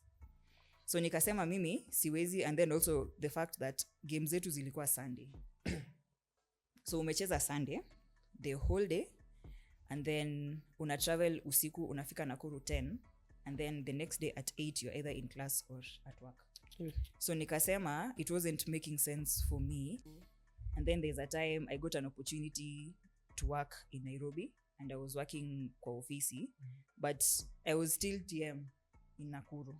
So the agreement I had with my boss is Thursday afternoon and Friday I won't be in the office because I had to travel to Nakuru for team naming, and then sasa Friday niko Nakuru, and then when the team travels to Nairobi on Saturday nikikuja na organize kila kitu, then hao wakirudi ninabaki. So Monday, Tuesday, Wednesday and Thursday half day niko job ofisi, and then I travel back on Thursday afternoon. So even though vile nilikuwa nafanya, then nikaona imekuwa a bit hectic. So I didn't really quit, but I just delegated to another senior player anaitwa Olivia. Nikamwambia tusaidiane hapo kwa TMs, you handle everything and then mimi nitakuwa na handle logistics. So day to day needs what I sort, I'll help you from Nairobi, but then when it comes to logistics and finances mimi nina sort budgets etc. So that's how I did it 2017 and 2018. And then 2019 I don't know, ni kama my boss aliforesee COVID. So akasema tuanze ku work from home. Okay. So vile nilisikia tu work from home, mimi nikafuga virago vyangu nikarudi Nakuru. Home. Uwe na Nakuru hiyo design. Mimi hata saa hizi mkiniambia anyway, Nakuru pia ni, but anyway, so that is how nilirudi Nakuru. So tukacheza, actually acha sasa humble brag, tulishinda 10s. Nakuru men were the first men's team to win Kenya Cup out of Nairobi, yeah. And Nakuru ladies were the first ladies team to win the 10-a-side league out of Nairobi. Okay. So in 2019 we won our first and only 10-a-side, the 10s league, not just 10-a-side the tournament, but the KU women's 10s league. Okay. So Nakuru tukashinda hiyo in April of 2019. And then of course tukacheza 7s pia, tukashinda, was it one or I think tulishinda 2 legs out of the 3, but we didn't win overall because Impala walitushinda na points the third leg. Yeah, some of the players when mlikuwa na hiyo time Nakuru, yeah, Grace, Josephine, okay, wewe tunamuita Josephine, but Grace, yes, Grace the captain. Tulikuwa na Lorin mwenye alikuwa captain jana Mwamba. We have some players who now play abroad. Tuko na Vivian is now in the States. Tuko na Angeline who is in Malta. Which other player alikuwa Nakuru? Fresha Odur. Wait, yeah. Kwani how old is she? Mimi nikicheza campus nilikuwa nacheza na tuta primary. Fresha was in primary at that time. Grace was in primary at that time when I was playing. So I think they joined high school in 2016 if I'm not wrong. Hao ni watu yeah. Nakuru tulikuwa only 3 seniors. 4 actually. Mimi, Norin, there's a referee called Norin. There's a referee called Beryl, and now Olivia, who is the current TM. Okay. We were the only 4 seniors. The rest walikuwa watoto wa primary. So na mlikuwa mnachezaje against the Nairobi side zenye ni seniors? I believe. Acha ni washo. KCB ishaituchapa 97-3. Dakika ngapi? Silikuwa 10? Na ilikuwa 10s. 90 umesema 97-3. Kumbe atukupigwa vibaya. Okay. So even though vile tulikuwa tunacheza, ilikuwa hectic, ilikuwa uncontested scrums. Alafu niliona Livoya alikuja akasema something about hiyo transition ya 10s to 15s ilikuwa confusing because tulikuwa tunacheza 10s but national team ni 15s. So hizi rules za 10s ndio mnapeleka Elgon Cup. So mnakuwa penalized. So mnakuwa penalized. It was a bit confusing, but even though vile tulicheza na watu tulichapwa tukachapwa. There's a time kulikuwa na Kakamega, was it 7s ama 10s? There was I think it was Kakamega 10s. Tulienda your tournament on Saturday tukacheza. Then tukatravel from Kakamega to Nairobi tukacheza 10s. Hiyo game tulitoka na 4 fractures. It was bad at that time. I think Nakuru ilikuwa tunacheza ndio hiyo team isikufe. We were just playing, but I'm grateful for that opportunity because we kind of like in Gracie wanacheza. It is because of your knowledge or me earn from back in the day. And then also the beauty with Nakuru is their age grade program is a proper one. A proper. Mnaona names. Yes. The brother. Actually need 3 of them. Your family. Oilers. When it comes to kitu yenyewe ni appreciate na Nakuru ni wanakufunza rugby from when you're a child. Kuna time when I was team manager nilikuwa hiyo age grade program, I had kids who are 6 years. Hiyo hata hizi cheza tag, hiyo unamwambia tu ejibambe sasa. Ngoja ufike age tag. Rugby iko.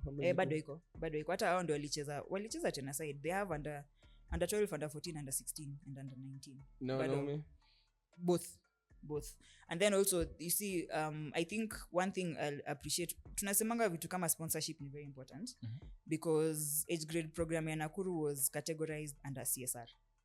So school fees and the basic needs were covered by the company. So it was very easy kuambia mzazi tupatie player mtoto wako akuja cheze rugby because atakuja cheze, then maybe at the end of the month they get a hamper, wanajua wanalipiwa school fees, so the parents ana hizo a lot of stress. And also when there are opportunities for work, the parents used to get ndio walikuwa priority hires at Menengai. So hiyo ndio ilisaidia, and I think hiyo ndio imegrow to a point where hata kama Nakuru ndio walikuwa nafaa kushuka, wali survive because watu waliwashikilia hivi ni watoto wamepitia age grade, so wanajua hiyo ndio I think hapo ninaweza wa applaud baya sana. Wamefanya kazi nzuri sana. What happened to the sponsorship?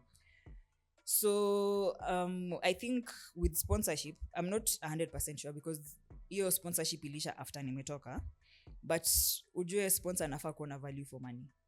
And after that upset by Kabras in was it 2015 yenye kubwa alitufanyia ile kitu, si time samehewe kijana hata kama saizi anacheza vizuri sana Kenya. I will never forget, nililia. Anyway, I think after that players morally like that spirit iliisha. So Suguta Valley ikaacha kukua Suguta Valley and sponsor ukaanza kusuguliwa kwa Valley yo mje niko na free will, naweza tu simama na niende na nilale. Basi unaweza kuwa ubina uamke tu. Niamke tu niende. But of course sponsor akiendelea kupump money into a club and hiyo glory yenyu ni kama haijaisha. I still believe that any team can go back to their former glory, but I feel like the sponsor felt like it was taking quite some time for Nakuru to go back to hiyo Nakuru yenye waliingia kusponsor, so waka pull out. But that is my understanding. Okay. What about the age grade? Age grade is still there. Does it have sponsors? It doesn't have sponsors. The whole whoever is sponsoring Nakuru is sponsoring the whole Nakuru outfit from men, ladies and age grade. So hiyo CSR ya Menengai ilitoka na sponsor. Do you think Oilers should do something like that juu players wao walitoka kwa hiyo age grade ya Nakuru? Yeah. So si hao pia wanafaa ku give back to the community wanafaa kutenza hata hao age grade na kufanya venye Nakuru ilikuwa inafanya back then. Wanafaa, and I feel like juu wako na pitch, wako na resources, wako na everything. Wanafaa wajaribu kuangalia because it is good to have feeder schools like high schools kama Menengai high school, but mi uona ni kama a good player is a player mwenye umenacha from primary. Si ati unangoja high school coach afanye kazi and then sasa unakuja kumrefine.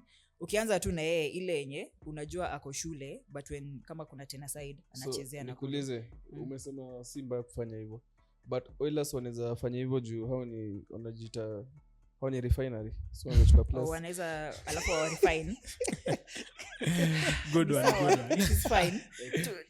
Tunapenda hizo brains.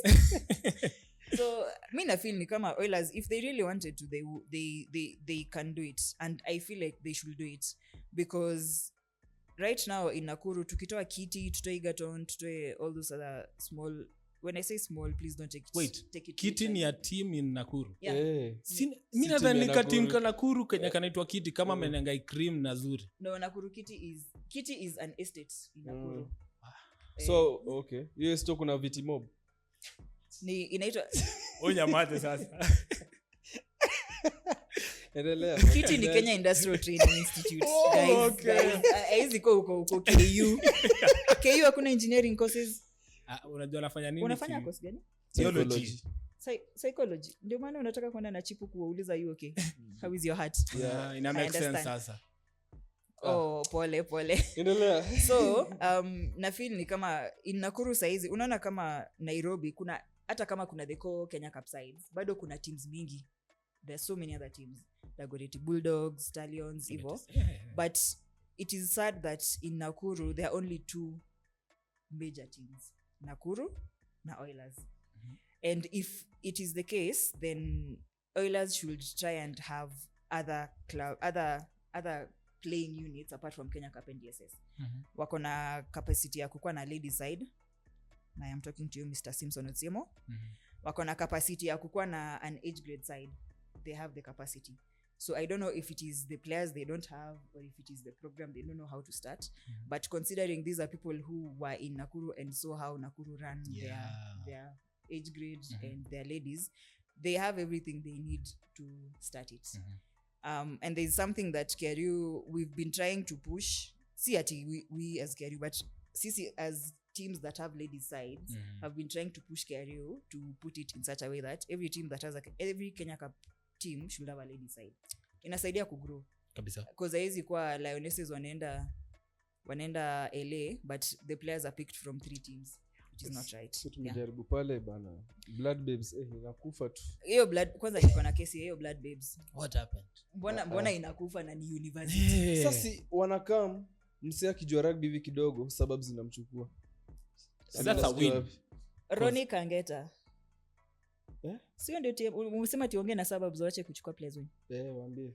Sawa nitawaambia. Wewe ndio unafaa kuambia. Sasa mimi naambia aje? Sababu. Mbona mnaiba players? Wacheni kuiba players wake. Wacha kuchukua tu wa babes, acha watu wajue rugby. Mtu amejua tu hivi kupass. Acha nikwambie. No, but you see also the thing is nyinyi kama KU what are you doing to keep your players? Yeah. Sasa kama hata kitu ina happen kwanza, hata kuna unajua kungekuwa na ligi za madema vitu kama hizo union imetengeneza ingekuwa easier. Wacheki venye kuna div 2 ya kuna championship ya wanaume, kuna national. Sasa hao madema wa varsity hawana ligi yoyote. Kuna varsity league. Kuna zingine tu zinakujanga after 10 years ndio wanacheza. Kuna kusa ina happen twice a year. Hiyo time watajiassemble, Avengers assemble, wacheze alafu Mwamba wa sports wachukue watano. Wacheki wachukuliwe tena. Ina deni tena wajaribu tena kuiamsha hivi. Lakini watu ni wabaya. These Mwamba people. Wanakuonanga tu hivi unajua vile umesema wakijua tu kupass. Shakuita. Ati naanza fungua wheels. Yes. Anyway. But kitu naweza sema unaona kama Nakuru Gracie bado wako Nakuru. It is good to maintain some key players mwenye hata a player akikuja from high school na juu rugby naone Gracie yako kwa team. She'll atakuwa na hype ya. I want to be like her. Unaona. So I think kitu imeua blood babes ni the fact that your starting team walitoka wote. The same thing iliwa hadi USIU because they also had a lady side. Now their starting team walitoka wote. Hiyo ndio way na because mimi kama sijaicheza rugby alafu nikuje nipatane na mtu mwingine mwenye hajaicheza rugby itakuwa the blind leading the blind. So anyway hiyo sasa tulikuwa tumefika 2019 tukashinda. So kitu kwanza nilikuwa nataka kujua mlishindaje na mlikuwa na those young primary school children ama walikuwa wamemachua sasa? Well 2019 now I think most of them walikuwa candidates 2019 walikuwa form 4 but also kitu ilisaidia Nakuru na nataka kuwa task mwende mtafute games za Nakuru za pre-covid. Okay. Backline yetu it was one to brag about. Okay. Kila mtu alikuwa na sisi forwards tulikuwa tunasukuma scrum alafu unaweza kaa hapo backs wa washindi game. Ilikuwa tu that simple. Sisi forwards ungeona scrum yoyote ya Nakuru unajua ilikuwa knock on ya forward. Ukisema Nakuru unaongelea women ama unaongelea the men? Ladies. Sisi Men sasa walisha. women. Okay. Wewe Nakuru men hawajaisha. Hata Mwamba men hawajaisha, msidharau hizo Pole teams, bro. underdog. Unaongelea tu women. Yeah. So kitu ilitusaidia sana ilikuwa backline yetu, because ulikuwa unapata una imagine mtu kama Gracie, mtu kama Vivian. I hope mnajua Vivian. She alicheza Olympics ya 2016. Was it 2016? Yeah, I think 2016. So players kama very young, very small, very agile. Yeah. Alafu unamweka opponent wake ni fila, of course atampita tu. Yeah. So sisi tulikuwa tunafanya kazi ya kuwasukuma mbele, alafu ukishachoka sasa wanabeba team, because ilifika point hiyo Nakuru nilikuwa prop, my friend, with my height. So tunashukuru Mungu. Ukata kwa team manager. Bado ulikuwa team manager time. Acha nikwambie, kuna tournament fulani, my last Fridays zenye nilicheza ilikuwa 2021. Was it 20 ama 2020? 2021 I think the Fridays ilichezwa. Na hiyo game ladies walicheza St Mary's School. Na nilikuja kama team manager na sikuwa na bench. I only had 16 players. Nilikuwa na a substitute scrum half. Kwani hosting team yako kupeana bench hapo hivyo? Ni nani? Sikuwa na substitutes. Okay. I am sorry. Watu wa psychology. Anyway, nilikuja hiyo game na nilikuwa nimebeba prop na akacheza 2 minutes na akaumia, na sikuwa nimetrain for 3 years na nilicheza hiyo game. Aje. Hivyo, ulizeni kama mnajua mtu anaitwa James Njenga. Biggie. Huyo ndiye alikuwa coach wangu hiyo time. Na nakumbuka tukiwa kwa basi akiniuliza, "Ulibeba boots?" Nikamwambia mimi sichezi. Ndio maana hata sikubeba boots na nilicheza hiyo game. Na tukachapa Mwamba. And I am so happy. Saizi naweza sema nilikuwa naingia kwa scrum, Stacy now our captain at Mwamba ananiambia kocha utasukuma scrum, na tunawasukuma tu.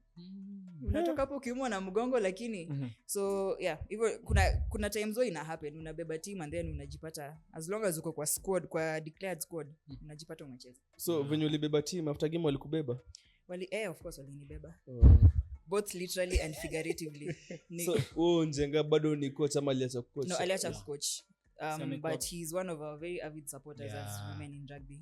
So since umesema yeye alikuwa coach wenu back then, sasa yako in the Oilers setup, sijui kama ni fan ama kuna cheo kwa Oilers? Ali Oilers, he used to do their social media, but then because of work commitments akawacha. So since amekuwa kwa hiyo program na najua kitu kama hiyo, Njenga hizi fanya maybe some way mtu mwenye ulitaja hapo Oilers, kama unaweza waambia kitu about the women sport igro Nakuru? James Njenga Biggie please. Oje mimi ni Mjaluo, ikuongea Kiswahili sana pia, my friends talk English anyway. Biggie, I am tasking you, please do something, because it is really very heartbreaking kurudi Nakuru, town yenye likujenga, team yenye likujenga, and you're seeing that the sport that built you, the sport that imekufikisha mali huko is not growing mali ulianza. So please Biggie, ongea na watu wako wa Oilers. I am looking at you. So ukiona social media kwa like, Grace, that's my player. Fresh here, that's my player, coach. So what anadu, si atengeneza wengine venye alitutengenezea Grace, pia sasa hivi mazee ajaribu kutengeneza wengine tena. One thing yenye naweza sema na Biggie ni akipata team, he's someone who maybe because of work and many things it is not easy for him to start a team, but once a team is started and it is in Nakuru, Biggie will sacrifice everything for that team. Kuna time alileta players Nairobi out of pocket and it is not cheap. So that is the type of commitment he has to.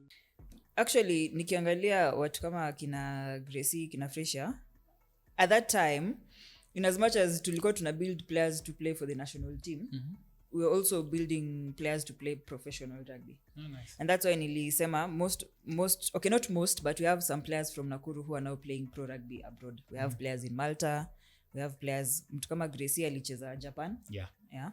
We have players who are playing in the States. Kuna players wameenda 2 states, you join an institution or you join a club and you play. Na that was mostly our plan tuki run Nakuru ladies, kwa sababu also I want guys to understand that Nakuru ladies was mostly formed by players from I don't know the exact word to use, but their families that were not well off financially, so it was like rugby was their big break out of such circumstances, na ndio maana tulikuwa tunajaribu kutengeneza players wenye they can go there and play rugby and earn good money and support their families, their siblings, hivyo.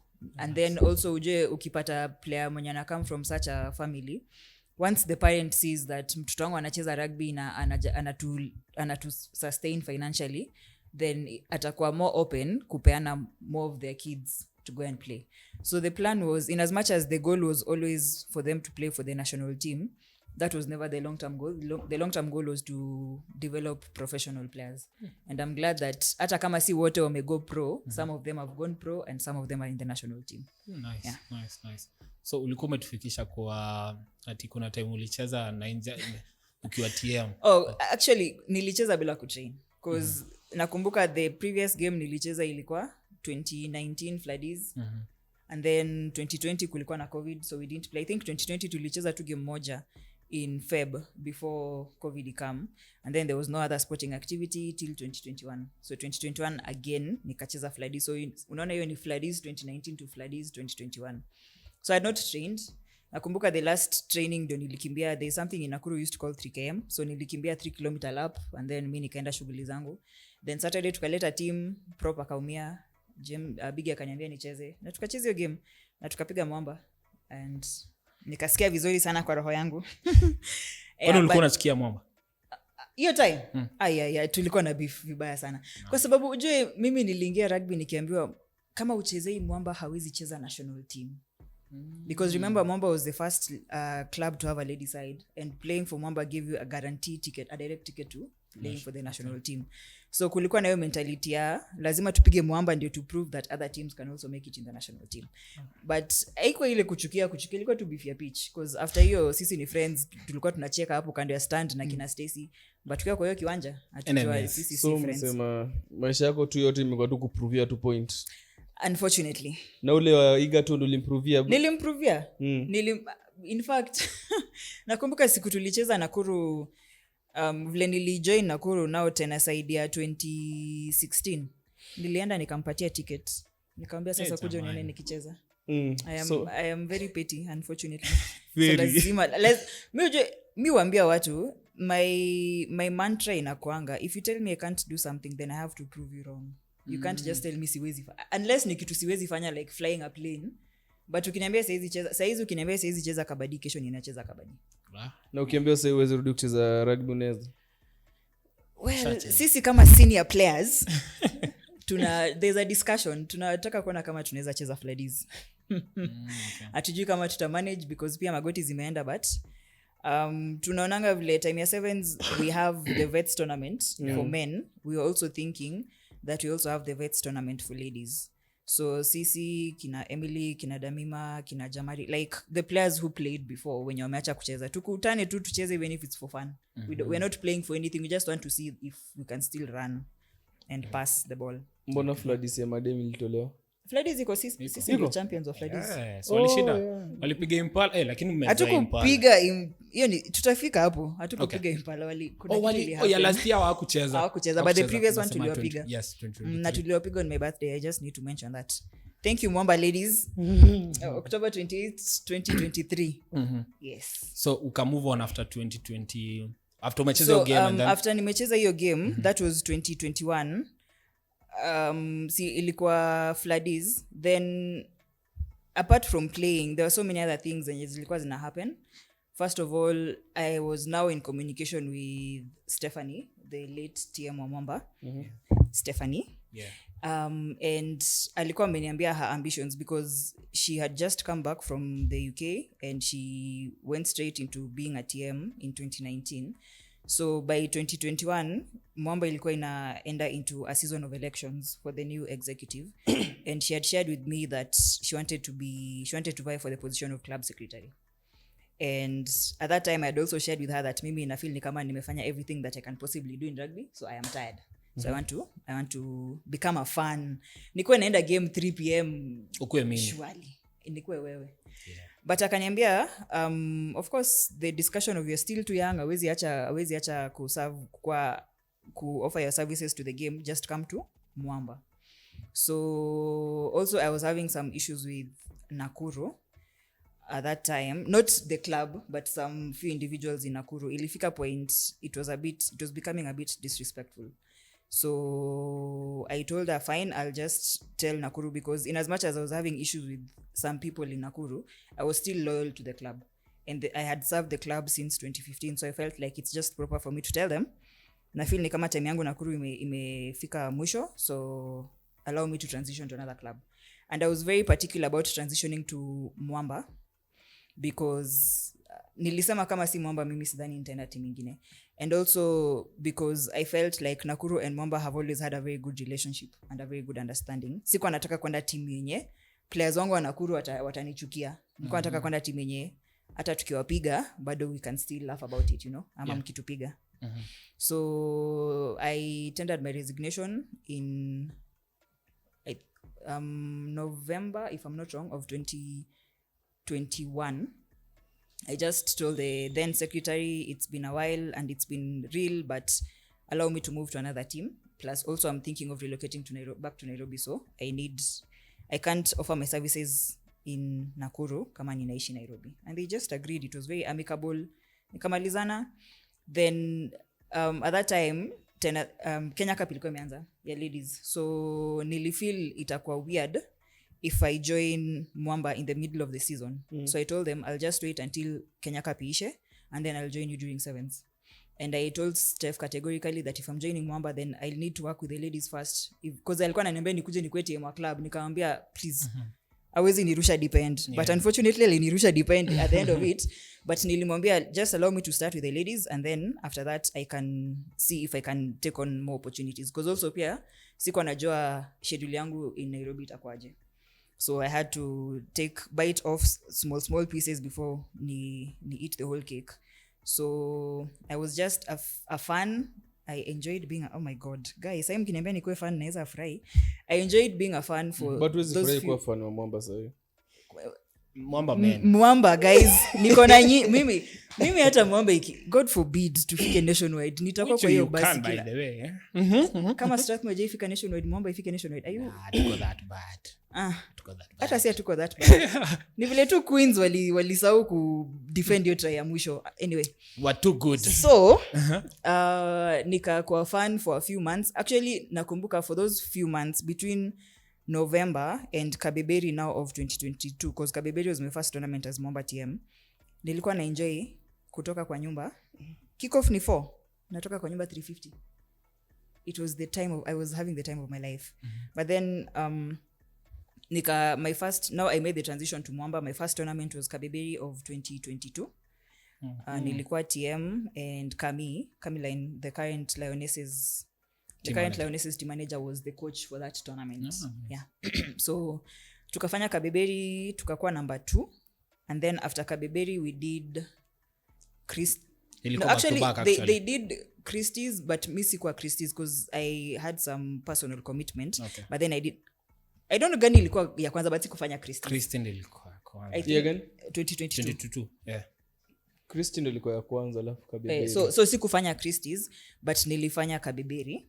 And then after that I think the next tournament was Mombasa, because we did Mombasa tukiwa na Steph, and Mwamba won Driftwood Sevens.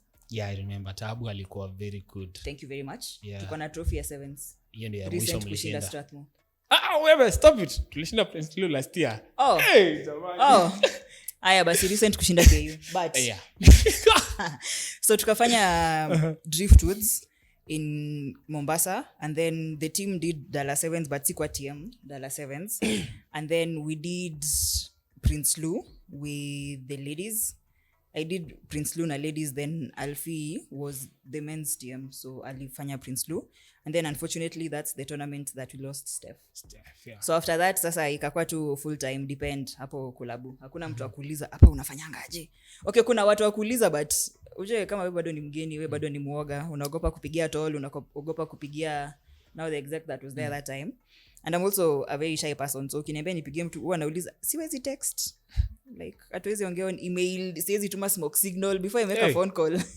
Yeah, so it was quite unfortunate because also we had very big plans for not just for Mwamba but for women's rugby in the country. Okay. There are so many things we were working on that we had to put a pause on because now she's not there, and finding someone who is of the same mindset is a bit difficult. Yeah. But that was my transition to now Mwamba. But now talking about Steph, how special was she for you? Okay. as an individual? Well, Steph was she was ndio tunaitanga bosom buddies. She was a friend of my heart. Si vile mnafikiria, please ujue siku hizi Acha fikirie. but she was a very special friend. Hata mkifikiria hivyo ni sawa tu. I remember the first interaction I had with Steph was in 2019. Hiyo tenze yenye tulishinda. It was her first tournament as TM and she didn't know how to go about certain things. So alikuwa ananikujia hapo nafanyaje, hapo nanifanya. And I liked her because uje kuna watu, not just ladies, but there are people who usually just have a very funny attitude. Watakukujia ni kama wana demand. But yeah, alikuwa tu very easygoing. And then she was also someone who really fought for the ladies. Me, anyone who fights for the ladies is a friend of JJ. Yeah, asante sana mtu wetu wa poster. Yeah, and then also after that, now apart from now rugby, we also developed a personal friendship. Steph ni mtu alikuwa anakuja kwangu, nilikuwa naenda kwake. Tukajua, like she knew my parents, nikajua her parents. We just became very close, and it's because she was someone who was very dependable and also someone who was very I'm trying to find the word. Ni mtu hakuwa anakufa roho. Like hata ungemwambia Mwamba imepigwa 500 angesema bado hiyo ni Mwamba yangu. Utakam by the way. But no, alikuwa mtu kama huyo. Okay. So nilikuwa na appreciate, and then ni mtu mwenye pia alikuwa anakupush just with life in general. Steph angekaa chini ya kusikia ati you are in campus and you don't want to do exams. Utafanya hizo mtihani, my friend. Steph hakuwa anakuacha uslack as someone in her circle. Okay. And I think hiyo ndio kitu ilifanya we became very close friends, because especially in 2021 and 2022 when we did Bathurst together, it was her first international tournament. And she was very frustrated because uje tournaments international azikwangi right. Si kama Kenya Cup final yenye shida ni presentation. Hiyo utapigiwa simu uambiwe kuna player alienda village market na akapotea. Like okay, it happen, but it can happen. It is such things.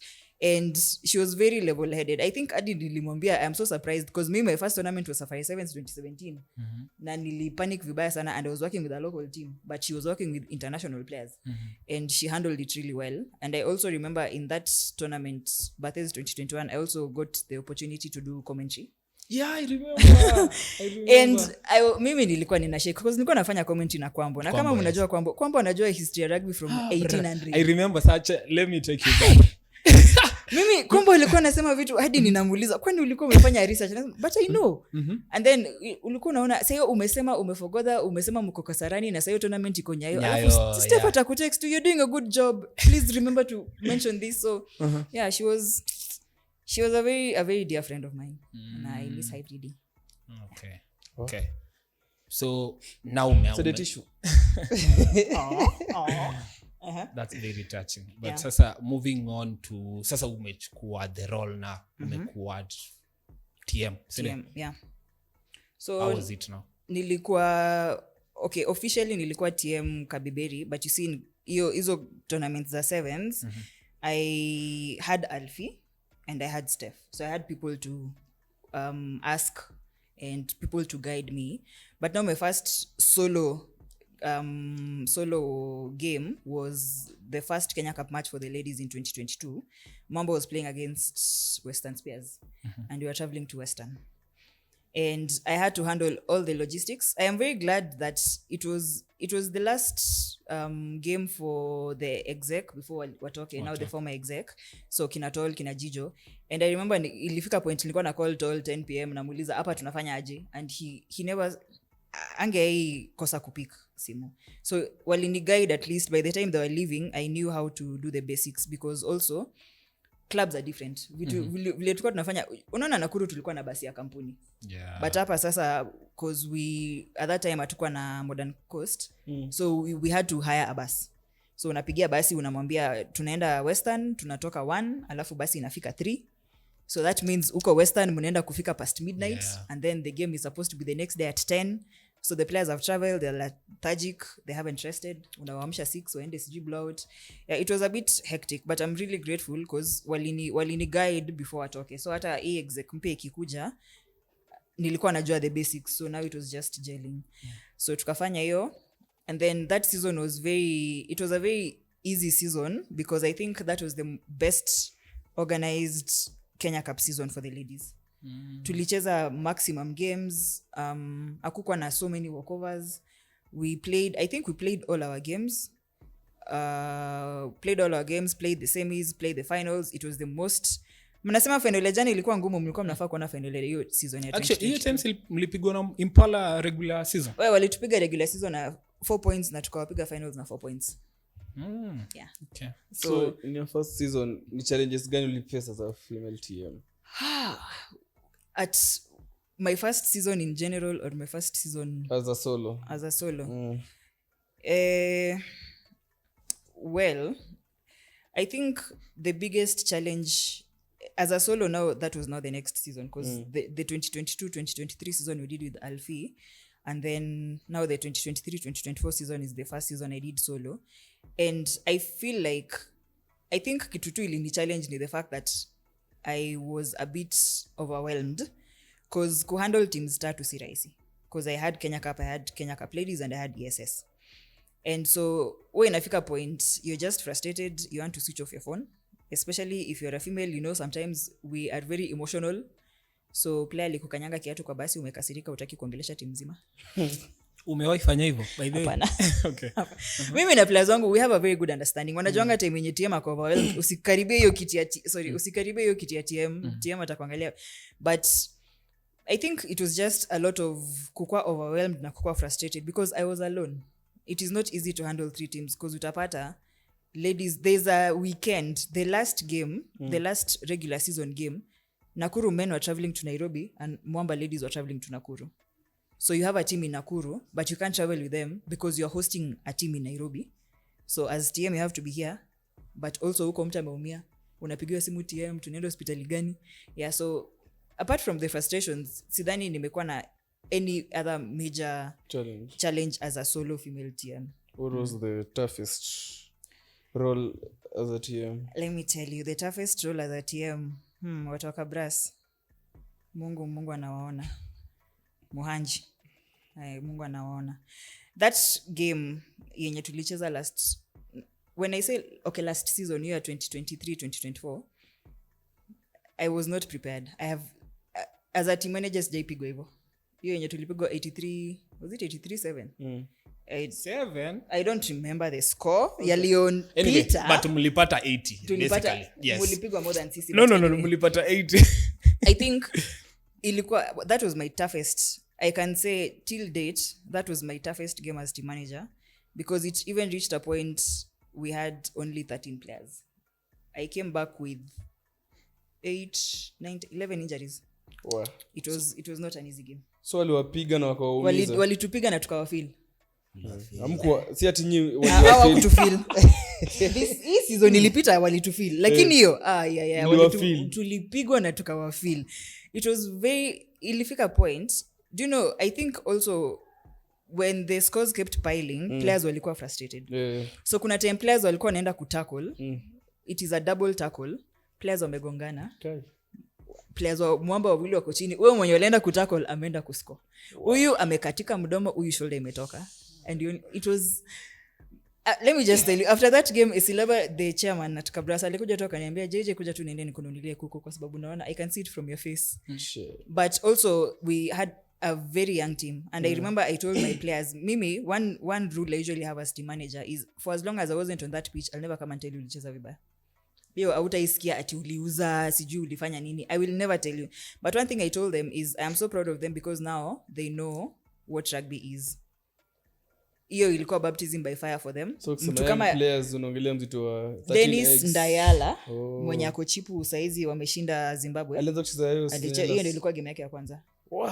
It was his first game. Na alianza. Yeah. It was not easy. Yeah. Thought ukisema young players unaongelea watu wanakula train uso.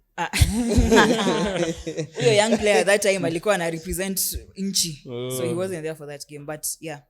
It was, I think that was, ukiniuliza saizi hata ile game tulichapwa na KCB 1 sijui what, it wasn't as hard as that game, because hiyo yenye tulichapwa na KCB tulichapwa na nilikuwa kwa hiyo kiwanja, but uko nje unaona kitu timu yako inapitia and there's nothing you can do as a team manager.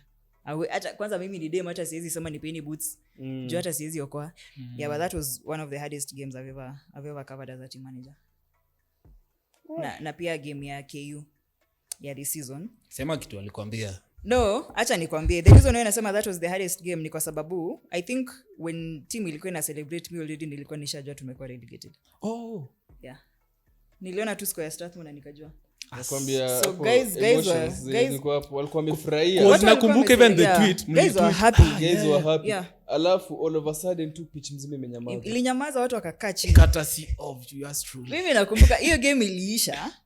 Alafu nikapata scores za game ya Strathmore. Nilienda tu Orchid, nikaenda tu washroom, nikakaa tu for like 10 minutes. Hata sikuwa najua naenda kwa sikuwa hata najua naenda kwa. Ilikuwa ready jago down. Shida ni unarudi huko unapata bado watu wana celebrate. Kwani mmekutumia nini? Mimi kwa akili yangu najua oops. One of the oldest rugby clubs in Kenya is about to be relegated again. Yeah. So hizo again. Mwamba ishakuwa relegated 96 hapo I think. 99. Okay. Ni vitu wamezoea basically. Hatujazoea kama Strathmore but tumezoea. Ni hali ya maisha. We are not old. We are Gen Zs. We are Gen Zs. Leo si timu mzee kama nyinyi mlianza 1970. Michochola alichezea timu gani? No, I'm saying yes alichezea Jakarta but team ilianza lini? Strathmore ilianza. No, but Michochola alicheza. But we are not old. Nyinyi mlianza lini? Strathmore is a team of Gen Zs but it is not a Gen Z team. No. There's a difference. Yes, but ilikuwa founded lini as a team. Alafu wewe tuambie ilikuwa founded lini? Anyway, story yake. Yeah, so I think tulikuwa tumefika my hardest game nimesema my challenge as a solo team. But other than that, if I'm being honest, I will forever, hata saizi nikitoka Mwamba, I will forever be grateful to have been part of this team. Because the things I have learned, unajua Nakuru, I was young and impressionable, so nilikuwa naambiwa fanya hii unafanya even though, but at Mwamba there first of all there is a lot of, and when I say a lot, I say it with all the seriousness, there's a lot of respect at Mwamba, okay. Especially towards me as a female team manager. Oh, nice. I am very grateful for the people who came before me and the people who, like the leaders who came before me, because I only set your foundation. Nice. And also the fact that Steph was there before me, it means kuna vitu alisha put right. Okay. So hiyo ni opportunity moja sitai take for granted. Kukua TM wa KULABU. Sitai take for granted. Nani kusumbua katikati ya wanaume na madem? Juu tumezoeana. Ujue wanaume inakuanga very simple, nitakwambia panda basi, upande basi hiyo basi itakuacha. Madam aki TM nimeacha socks, TM sijui. But I think pia wananisumbanga kwa sababu wanajua pia mimi nilisumbua. Ujue madam we were once opponents. Sijui opponent na Machali, so Machali wananijua as a very serious and straightforward person. Madam wanajua hivyo. Kwanza wewe kuna siku karibu nikublock Twitter, wacha tu. Hii time yenye tulikuwa nyinyi wawili. I enjoyed your weekend karibu, the two of you. Mimi nilikuwa karibu kwa block. Mimi nilikubanta. Ulibanta Mwamba. Mimi najua all the names Onzere alisema chini ya Mwamba. By the way alienda chacha akaenda kuimba pia huyu by the way. Unaona? Yes, bwana request. Hiyo siku acha nikwambie. Unaona kitu nililearn ni mimi vile nilisema acheni ni correct. Yes, nilisema napenda ku-argue. Yeah. But me will argue only if I know I am irritating you. Kama hii argument ni valid, I will nitanyamaza. Okay. So after tulitoka game ya hiyo game yenye Kabrasi ilituchapa 83. Nakumbuka we traveled back. Tulifika Nairobi at around 5 am.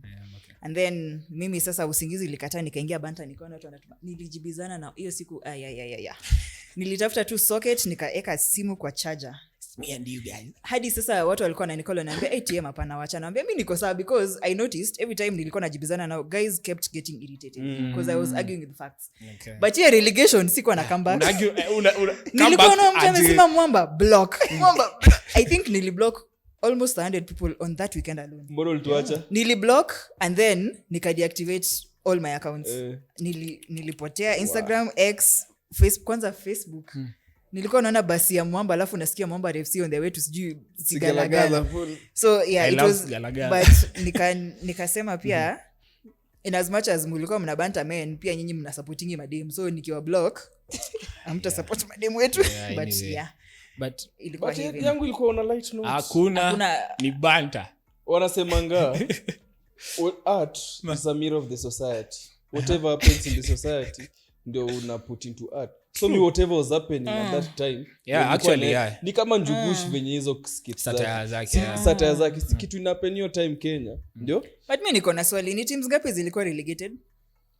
South Coast na nyinyi. Na mbona South Coast hawakupiga? South Coast tulikuwa Nini Ama ni za Mwamba tu ndio nilikuwa naona. nyinyi yenu Mimi kwa personal. honestly yangu iko personal but for me honestly being honest nilikuwa nimeprepare for Wanyore kushuka. Sasa whatever nilikuwa nimetumia kubanta Wanyore nikaleta kwa hawezi acha nini ende Because hivyo. unaona hiyo season ikianza I was having a conversation with someone akaniambia hii season top 3 teams likely to be relegated: Nakuru, Mwamba na South Coast.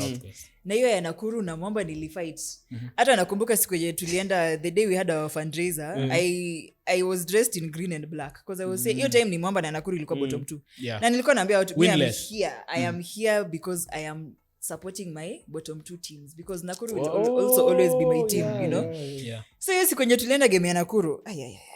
Kwanza first of all it was my first game Nakuru, as in a 15th game because nimeenda Prince Lu. But nilitoka Nakuru, then the first 2 games zilichezwa Nairobi. So this was my first game kupeleka team. Nilitukana hadi na watoto wa age grade. Wow. Kwanza mlipigwa? Tulipigwa. Wow. But kuna watu hadi unajua watu walikuwa wanaintroduce hadi watu wanasema unajua walikuwa TM wetu. Unaambia ungebaki Nakuru ungekuwa umeshinda. Wow. Najua iliuma. Haikukuhat. Ilini hurt cause guys Nakuru ni home. Sasa kwa one of your toughest moments. Awezi hesabu the number. Okay, haikuwa tough because ilikuwa watoi. Because hao watoi sasa wanacheza age grade but nikiwa Nakuru kwa Nakuru. Okay, so they didn't hurtful know. moment. Yeah. Ama emotional. It was an emotional game. Hiyo game nilifika NSC because we travel on Saturday na venye nilifika I was just shaking. Nilikuwa tu hivi mkono ina sweat. Nope. The whole game, and then there's a player who got hurt. So you know, as a team manager, when a player gets injured, it is part of the sport, but it disorients you, especially if your injury may happen away from your hometown. Okay, not hometown, but the town yenye club yako iko So nilikuwa hapo uko disoriented, kuna injury, and then kuna player na kutukana, and then fans wanakuambia rudi home na unajua huwezi rudi home, but it was very heavy. So nasema Mwamba imetengeneza mental strength yako. Mwamba imetengeneza mental strength yangu vibaya sana. Mimi hata saa hizi mkiniingiza military si need mental strength training. So as a TM, so unakwanga training zote katikati ya the men and the women, unadhani nani wako na the toughest mental strength? I'd say the women. And the reason why I say this is because, first of all, rugby is a very physical sport. Ladies are not physical creatures. Sisi hatujazoea vita. Okay, maybe kuna a few wenye boxing. Nimeona vile mmeangaliana. But I'd say generally madema hawajazoea. That is why you'll find if a son goes and tells the parent I want to play rugby, they'll be supported. But dem akienda kuambia mzazi wake uko sure hiyo sport. Yeah, and then also the challenges that the ladies have to pitia every time. It really needs a lot of mental strength and stamina because it is not easy. Also for the longest time there has always been this notion that rugby is a sport for men. And I think that is why also ladies wana suffer sana when it comes to fan base. To cut you short on that, wajua nikisema hivyo siongelei tu only about the women, naongelea tu ticketing in general. Tunalia mnataka mafans wakam, but all mafans do mnawaekea inafanya wezi kam. Leo utaka hiyo punch, unadhani nitakuja next time kulipa punch? That's true. Mnataka hiyo backing ndio, but hii backing mnaweza ipata in another way. Leo mtaika hii 3 so tutakuja to 10. Next time tutakuja tena na mse mwingine mmoja tutafika watu 30. Mbona msipige? Nakwambia weka team manager sasa mko na ground mtakuwa mneka ticketing. Hakuna venye kutakuwa na game ya South Coast na Mwamba hapa alafu mweke punch expect watu wakuje. Ni ukweli? That is true. Hiyo ni ukweli. Wajua ikianza na Mwamba hizo timu zingine pia zitafanya hivyo. Hii si 7 circuit mali kuna games mob zitakuwa ukilipisha punch na make sense. A Kenya Cup game nataka kulipisha 500 na nataka mtu akuje. Hata kama basi tuseme Mombasa ingekuwa inacheza na JKUAT. Si bado game yenu ndio superior hapo. Ama mlikuwa mnataka backing ya JKUAT versus nini fans wakuje. Bado hai make sense. Okay. Mnataka nini game yetu igrow. Inaanzia tu nyinyi ma club. Juu nyinyi clubs ndio mnachajio pesa. Mnalia si KU tuko na fans day hata walipishi anything. Hata mimi ukinilishia 3 sonda kuja na ni 2 sims wa nini wa Impala hapo hivyo. hapa moja pesa yangu 500 kwa zina niuma nimekaa tu chini hata sasa kupiga kelele Umeilipa kweli pesa yangu umeilipa kweli jana hata mimi karibu nilipishwa hiyo gate jana ilikuwa kwa Mwamba nilipishwa juu aleka mtu fulani amevaa nguo ya green hata jui watu anyway but hiyo iko noted. So I think kitu tunaweza fanya and this goes out to cause mi huona teams kama Nondis kama Oilers kama Cabras their ticket prices nakwanga bit subsidized. Angalia Oilers wanalipisha 100 but sasa hata hawana fence hata wakiwalipisha ni sawa basi hawana fence but hiyo ni kitu najaribu kusema wanalipisha 100. Nakuru wako na gate siko nimemaliza kitu nilikuwa nasema sawa endelea basi amejamtana so yes sure mimi ushaniona kwa gate ni TM mimi wewe niko huko katika pitch natafuta choo wewe ulishaambia watu cheki by the way hapo hivyo mtu asipolipa punch asingie na mtu asinipigie simu. So I think kitu tunafaa kufanya ni to emulate with what the other clubs are doing because also nimekuwa Nakuru tulikuwa tunalipisha gate ikienda sana 300 and then parking ni either 100 bob ama 200 so maybe we can emulate that because also when Nakuru was Nakuru when Suguta Valley was Suguta Valley ulikuwa unakosa space ya kukaa so you can imagine if you have 200,000 people who've paid 200 is better than 30 people who've paid 500 if my math serves me right mimi sikuwa napenda hisabati but yeah so this mimi kama Mwamba nitaongea na watu wangu wa Mwamba na nikiona umefanya hivyo and then tutaongelesha pia au watu wengine because it's not just Mwamba that does that KCB mko na pesa mko na bank na mnatulipisha 500 walikuwa nalipishanga 300 juu ya peer pressure wakaza 500 so back mkubwa mnapata peer pressure ni kama juu tena walikuwa nalipishanga game zao 300 constant Queens wajua wako na grau kubwa wanalipisha punch alafu fans ni 5 1 2 3 alafu wengine 1 2 na kwa 5 kuna wanne wenye kulipa kuna wengine wanalipitia huko Impala I think for the clubs that charge 500 including my club we need to find a way to subsidize because kama ni kucapitalize on funds FANS si funds ya pesa then we need to make it we need to make it kitu yenye kila mtu anaweza kuja si for the select few because pia si kila mtu anakuanga na hiyo punch every weekend so zingine mwezi imegonga kona una hata 200 na unataka kuwatch game so yeah such things we will take into consideration and also discuss with other clubs. Let's do the geo story mina nimetamani kuongelea for a long time so, matoke nini bana is this the wrong time yeah hata msiri well anyway the podcast was very long that's why anyway oops so ongeleni your story by the way nitawaongelesha na pia tutaiongelelea nice thank you I think mimi nimemaliza unless matoke unataka kusema unajua watu wa Strathmore wanakaa wale watu wenye walikuwa wanangoja lesson ya physics ya double physics after lunch you didn't give us an assignment anyway JJ yes mimi nimeenjoy your time honestly mimi nimeenjoy I was the one talking so but JJ anyway nimeenjoy your time here nimepata to see the brain that you have like very positive things umetupatia new ideas hopefully we see you here again muendelee kushinda lakini msizoee Mwamba Impala acheni ni washow Mwamba ikirudi Kenya Cup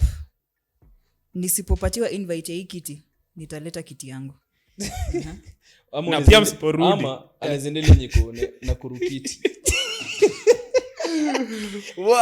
watu wangu wa Nakuru watakutusi nitawatuma ni sawa watu but nimeshanga kujua tikiti it's a place in Nakuru no kiti is an estate inaitwa Kenya Industrial Training Institute it's an estate it was an industrial estate okay yeah nilikuwa najua very different person from the one mwenye amekuwa delivered acheni ni washow akinyi watu mimi acheni nijitetee mbele ya umati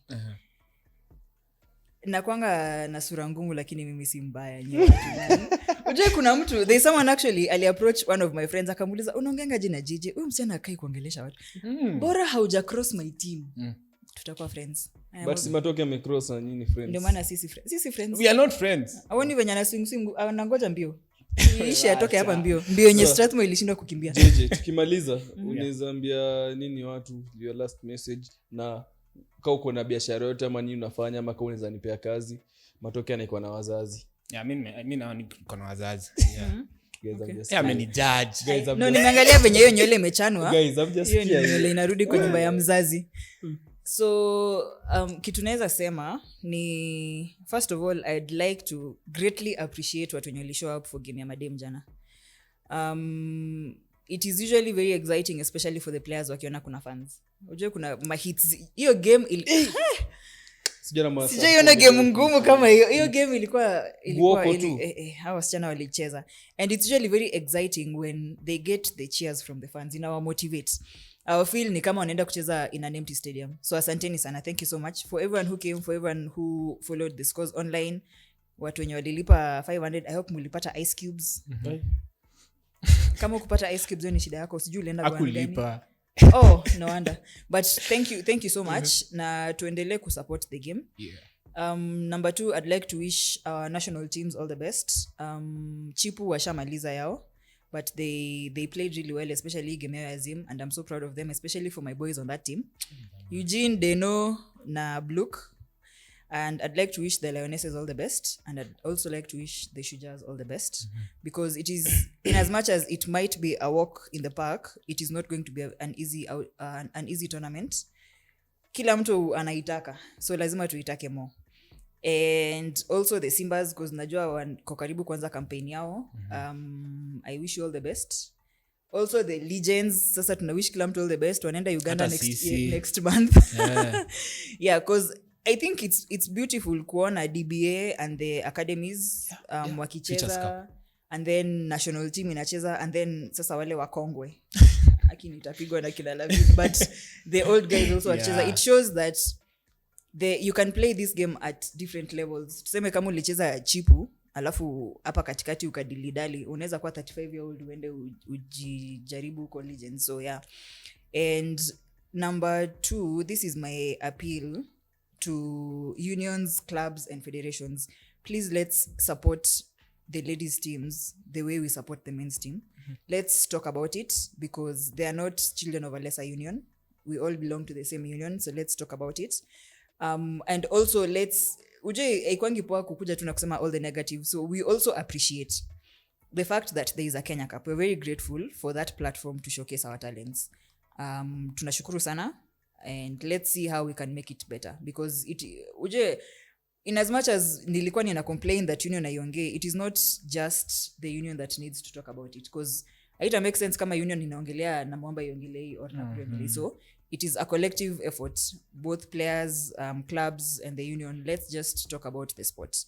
And number 3, let's play safe rugby, please.